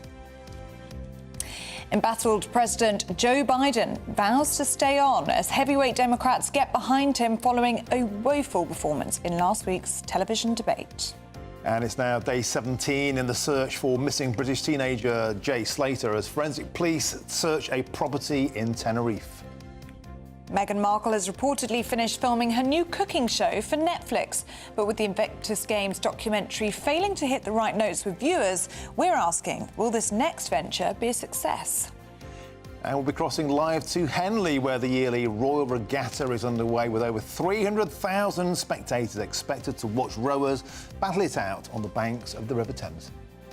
Southern parts are going to be drier and sunnier than yesterday, but further north, plenty of showers to come and some blustery winds. I'll have more details coming up. Welcome to the show. It's just gone 9 o'clock in the morning. I'm Martin Daubney. And I'm Ellie Costello, and this is GB News Breakfast.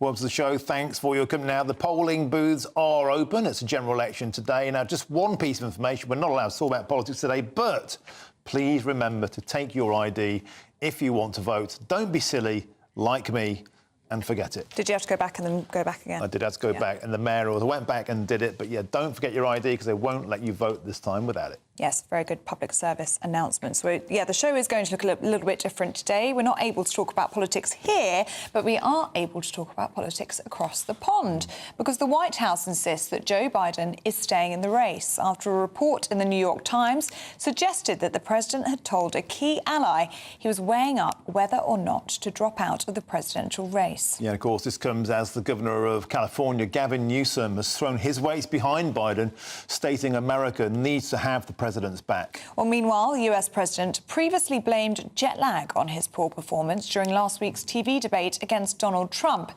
He said he'd travelled around the world a couple of times before he took to the stage. But now Democrat donors have called on the president to stand aside due to concerns over his cognitive abilities. And earlier on, we spoke to political analyst Nomiki Konst and the chair for Republicans Overseas, Greg Swenson.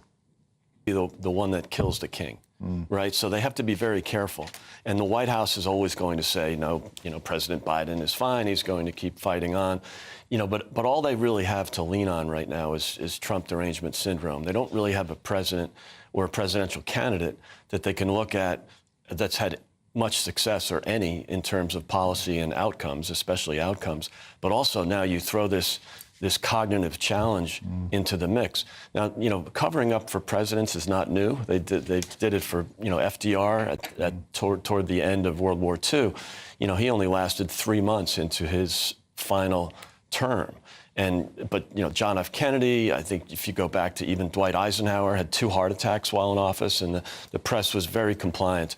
So it's not just Democrats, although the press naturally covers for Democrats, whereas if a Republican president has an issue, they're going to do their best to go after it. So most of the majority of Americans before the debate thought that Biden had cognitive issues. Right, so that was in the mid-60s. Now it's in the mid-70s. So, obviously the debate didn't help him, but it's really exposed the scandal as well. It's not just the fact that he's got the cognitive problems, but it's the scandal. And by the way, flying around the world, he wasn't exactly in business class on British Air. He's in Air Force One. It was a week before he did a complete abandonment of the White House. He left the White House and hid out for 5 straight days doing debate prep. This is the president of the United States. This is exactly the question that's coming up around the world, whether you're in New York City, whether you're in Arizona, or whether you're in Greece or in the UK. I mean, everybody seems to be digesting that stability in some way in this multipolar world is contingent on whether or not we have a Democrat in office. That's my belief. And right now, I think, we're taking it day by day, we're taking it hour by hour. I think the fact that the Biden administration is coming out so strong, the Biden campaign is coming out so strong, but without showing the lessons, like there's a lot of lessons in this, and there have been a lot of lessons in the crises that we have faced as a Democratic Party in the last 7 to 8 years, but they haven't really digested them. Lessons like, for the Hillary Clinton campaign, she didn't have offices in key states. The Democratic Party was supposed to reform and open up and be more transparent. And part of the reason why we're in this situation right now is because the Democratic Party didn't take those reforms. So we don't have a bench. We had a primary system that cleared the way for President Biden 4 years ago, and definitely for him this year. And so the risk that we have right now is, well, if Joe Biden were to step down, we don't know what kind of convention will take place. We don't know who's going to step forward. They haven't been vetted. So, on one hand, stability is one thing, but he is not performing. And we do not know through confidence whether or not he is going to be able to rise up to the occasion against Donald Trump. And he's already dropping in the polls. But on the other hand, we don't want dysfunction in the Democratic Party.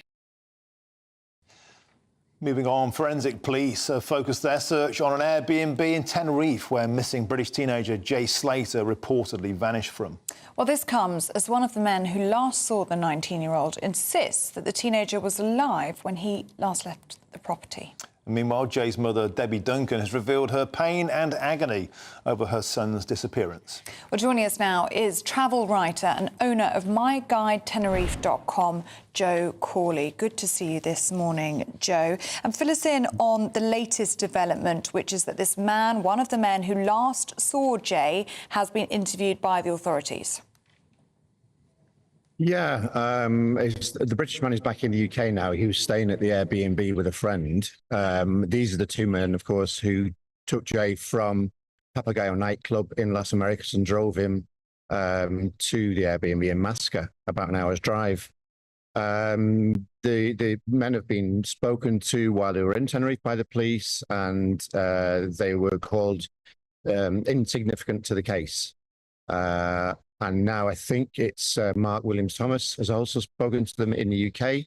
And basically the line they're saying is he was alive when he came here. He was alive when he left.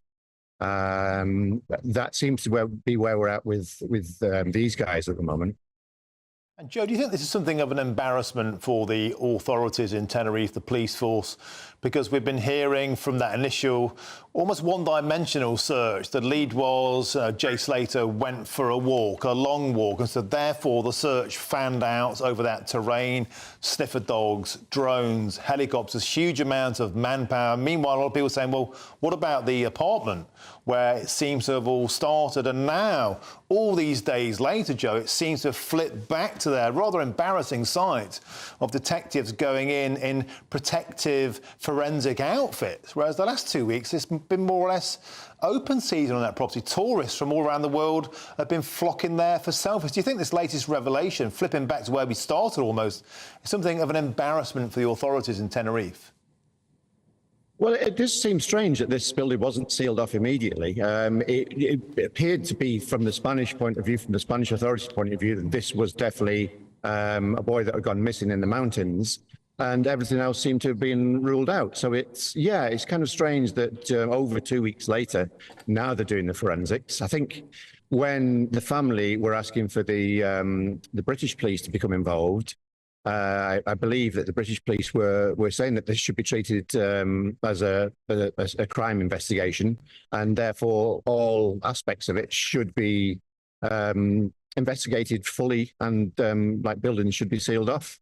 So I think in a way it is a little bit of an embarrassment. The Spanish police, as we've said before, give very little way over here. We don't know what they've been doing in the background. They don't give regular public announcements. Maybe something has been happening that we don't know about, but it does seem a little bit strange that now they're deciding to look further into this in a forensic kind of way. The approach has been very different, hasn't it, to what we would see. We're talking to Peter Blexley earlier on, a former Metropolitan Police detective, who was saying that if somebody had gone missing in the United Kingdom, there would be a press conference every day, potentially every second day, updating the public and appealing for more information. Do you think that the lack of information and the lack of openness from the authorities in Tenerife has kind of opened up opportunities for these armchair detectives to start theorising themselves online? That's always the problem. This is the way that the Guardia Civil work. It's a kind of a secretive, if you like, operations that they carry out. They don't like informing the public. They don't like informing journalists. The problem with that is then that leaves a void that people fill with their own speculation and opinions.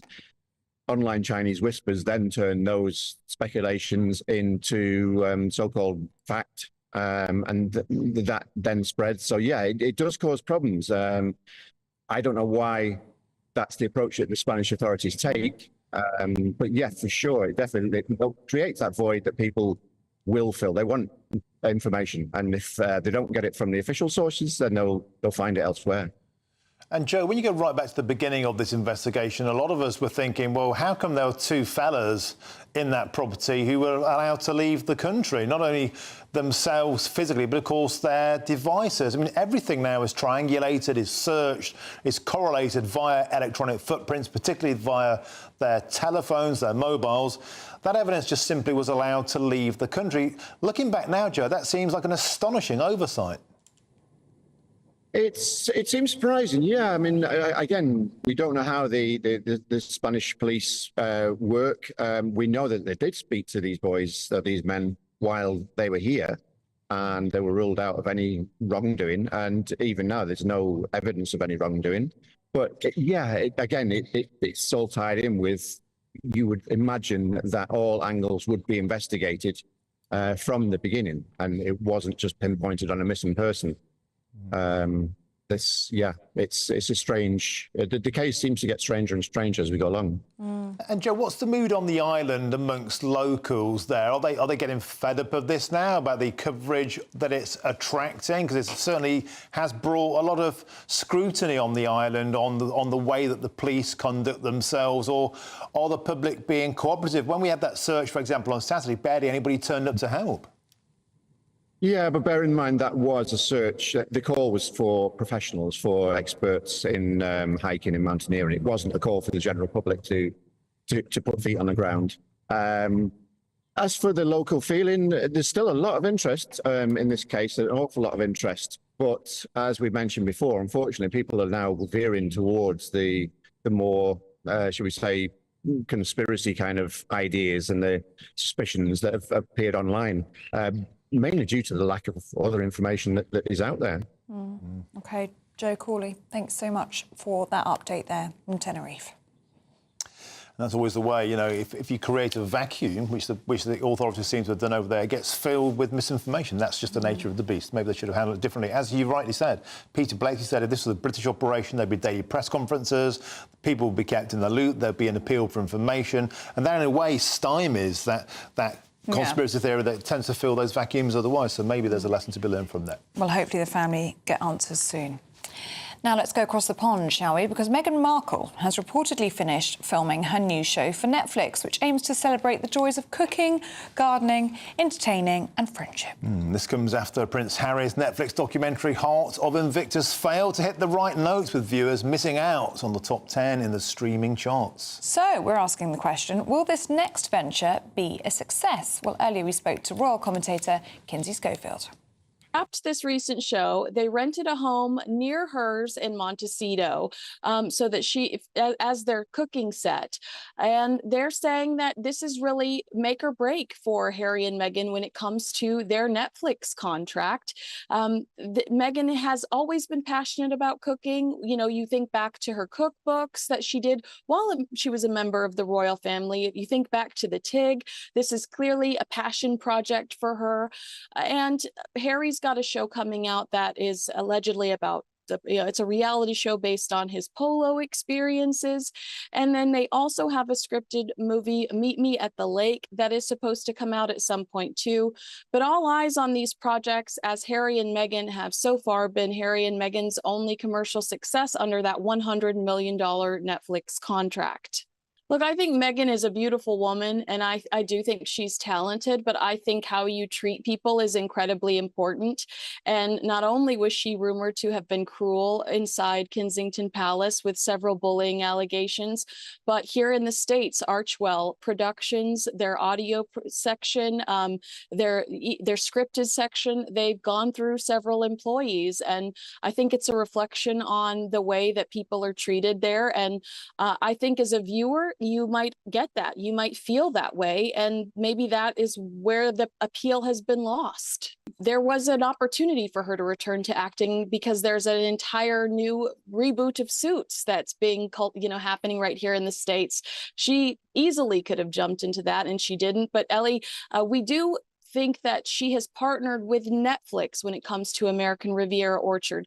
They were discussing with her over the last few months, they were going to have some sort of relationship with the American Riviera launch so that she could be promoting products and tangible things on this show that then you could purchase and it benefit Netflix in some way. So perhaps it really is all about this lifestyle brand, and she's going to utilize maybe not only American Riviera Orchard, but her upcoming podcast to promote these products that you can buy on her website. So an influencer. Now brace yourselves because it's time for the Great British Giveaway now, and it's a big one. Yes, the chance to win a whopping £30,000 in tax-free cash. It's our biggest prize to date, and here's how you could win it. It's our summer treat to you. Your chance to win an incredible £30,000 in tax-free cash. Our biggest cash prize of the year so far. With an extra £30,000 in your bank account this year, you could take the ultimate financial holiday and send some of those day-to-day financial stresses packing. £30,000 could get you those nagging home improvements done, buy that brand new car, or just enable you to kick back and relax for the rest of the year. For a chance to win £30,000 in tax-free cash, text cash to 63232. Text costs £2 plus one standard network rate message. You can enter online at gbnews.com/win. Entries cost £2. Or post your name and number to GB07 PO Box 8690 Derby DE1 9TT. UK only. Entrants must be 18 or over. Lines close at 5 p.m. on the 30th of August. Please check the closing time if listening or watching on demand. Good luck. Yes, good luck. Now, still to come, we're going to be joined by Bev Turner, who is in Henley today for the Royal Regatta. Morning to you, Bev. Oh, you get all the good gigs, you do.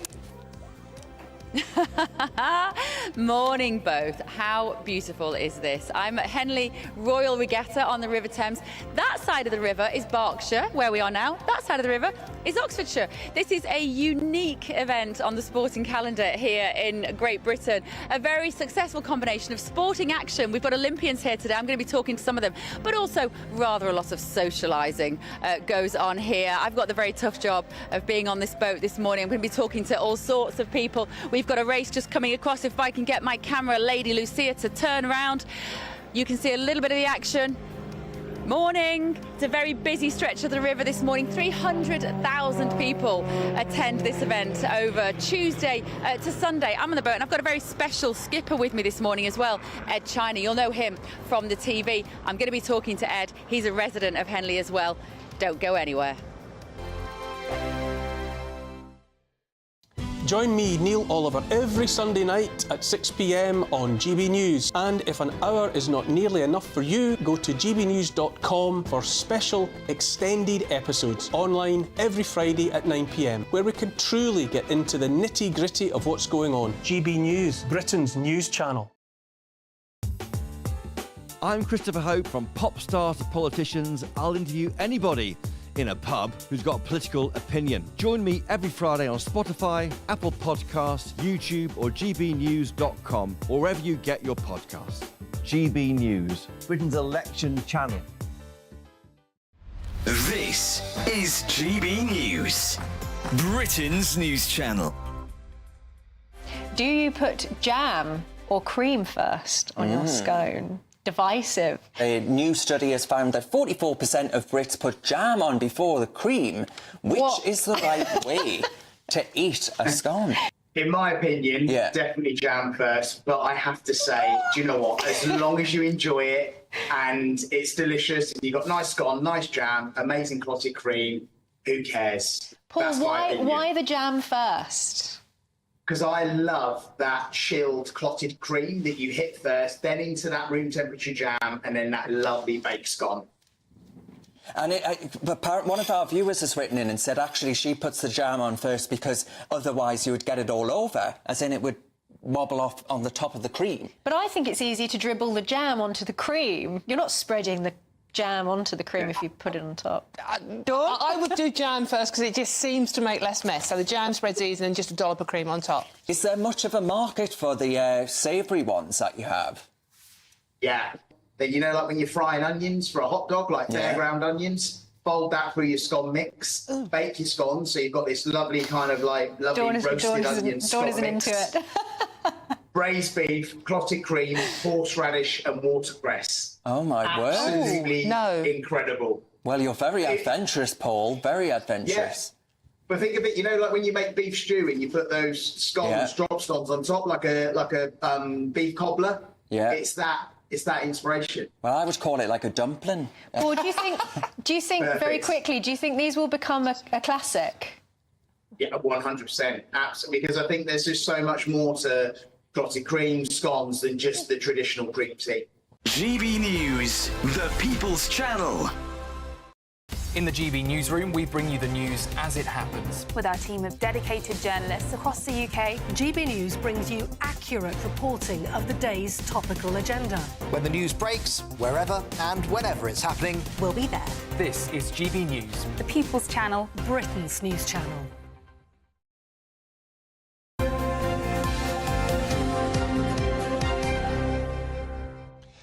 Well, welcome back, and let's cross straight back now to Bev Turner. She's at the Henley Regatta and she's on the drink. She's on a boat for us now. Bev, welcome. What's going on?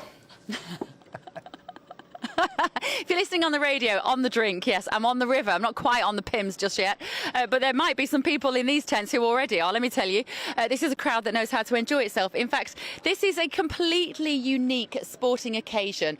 We're on the River Thames here down in Henley. This area that you're looking at right now with the green deck chairs, this is called stewards, and you have a very strict dress code in that area. Ladies have to have a skirt below the knee. You can't even show your shoulders.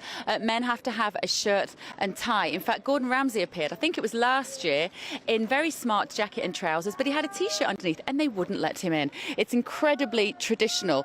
You'll also notice there are blazers. There are school blazers that you can see, because all of the teams come in mainly their school colours. And just here we have a race going on. So this is a Coxless 4, women's Coxless 4 event going on here. There are nearly 800 boats that enter this regatta this year. It's a record number of boats, in fact, this year. The boat that's following behind, as you can see there, that has the umpire in it. It will have members of the teams that are racing.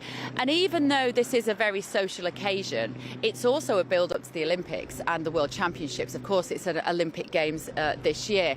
Oh, we're picking up a little bit of wobble on the river here. Now, my skipper today, the very marvellous, the wonderful TV presenter Ed China. Morning, Ed. Morning, how you doing? Now, tell us why you're here. You live here.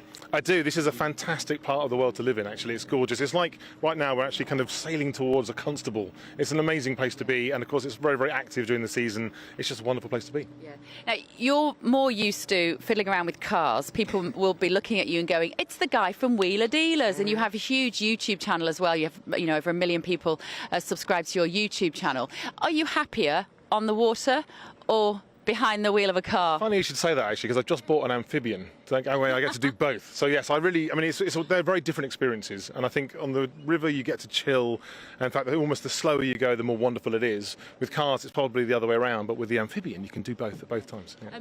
You will obviously been to regatta many times, I would imagine. Have you ever actually watched a race? Yes, once.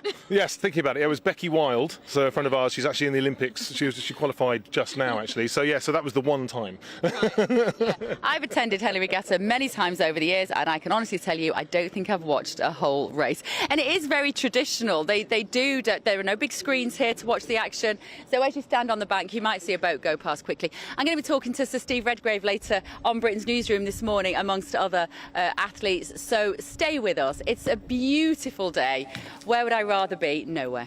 Oh, Bev, thank you very much. She gets all the good gigs, that one. It's going to be a great day at Henley. Thank you very much. That's it from Breakfast. Britain's Newsroom, as you can see, is up next with Bev and Andrew, who's here in the studio.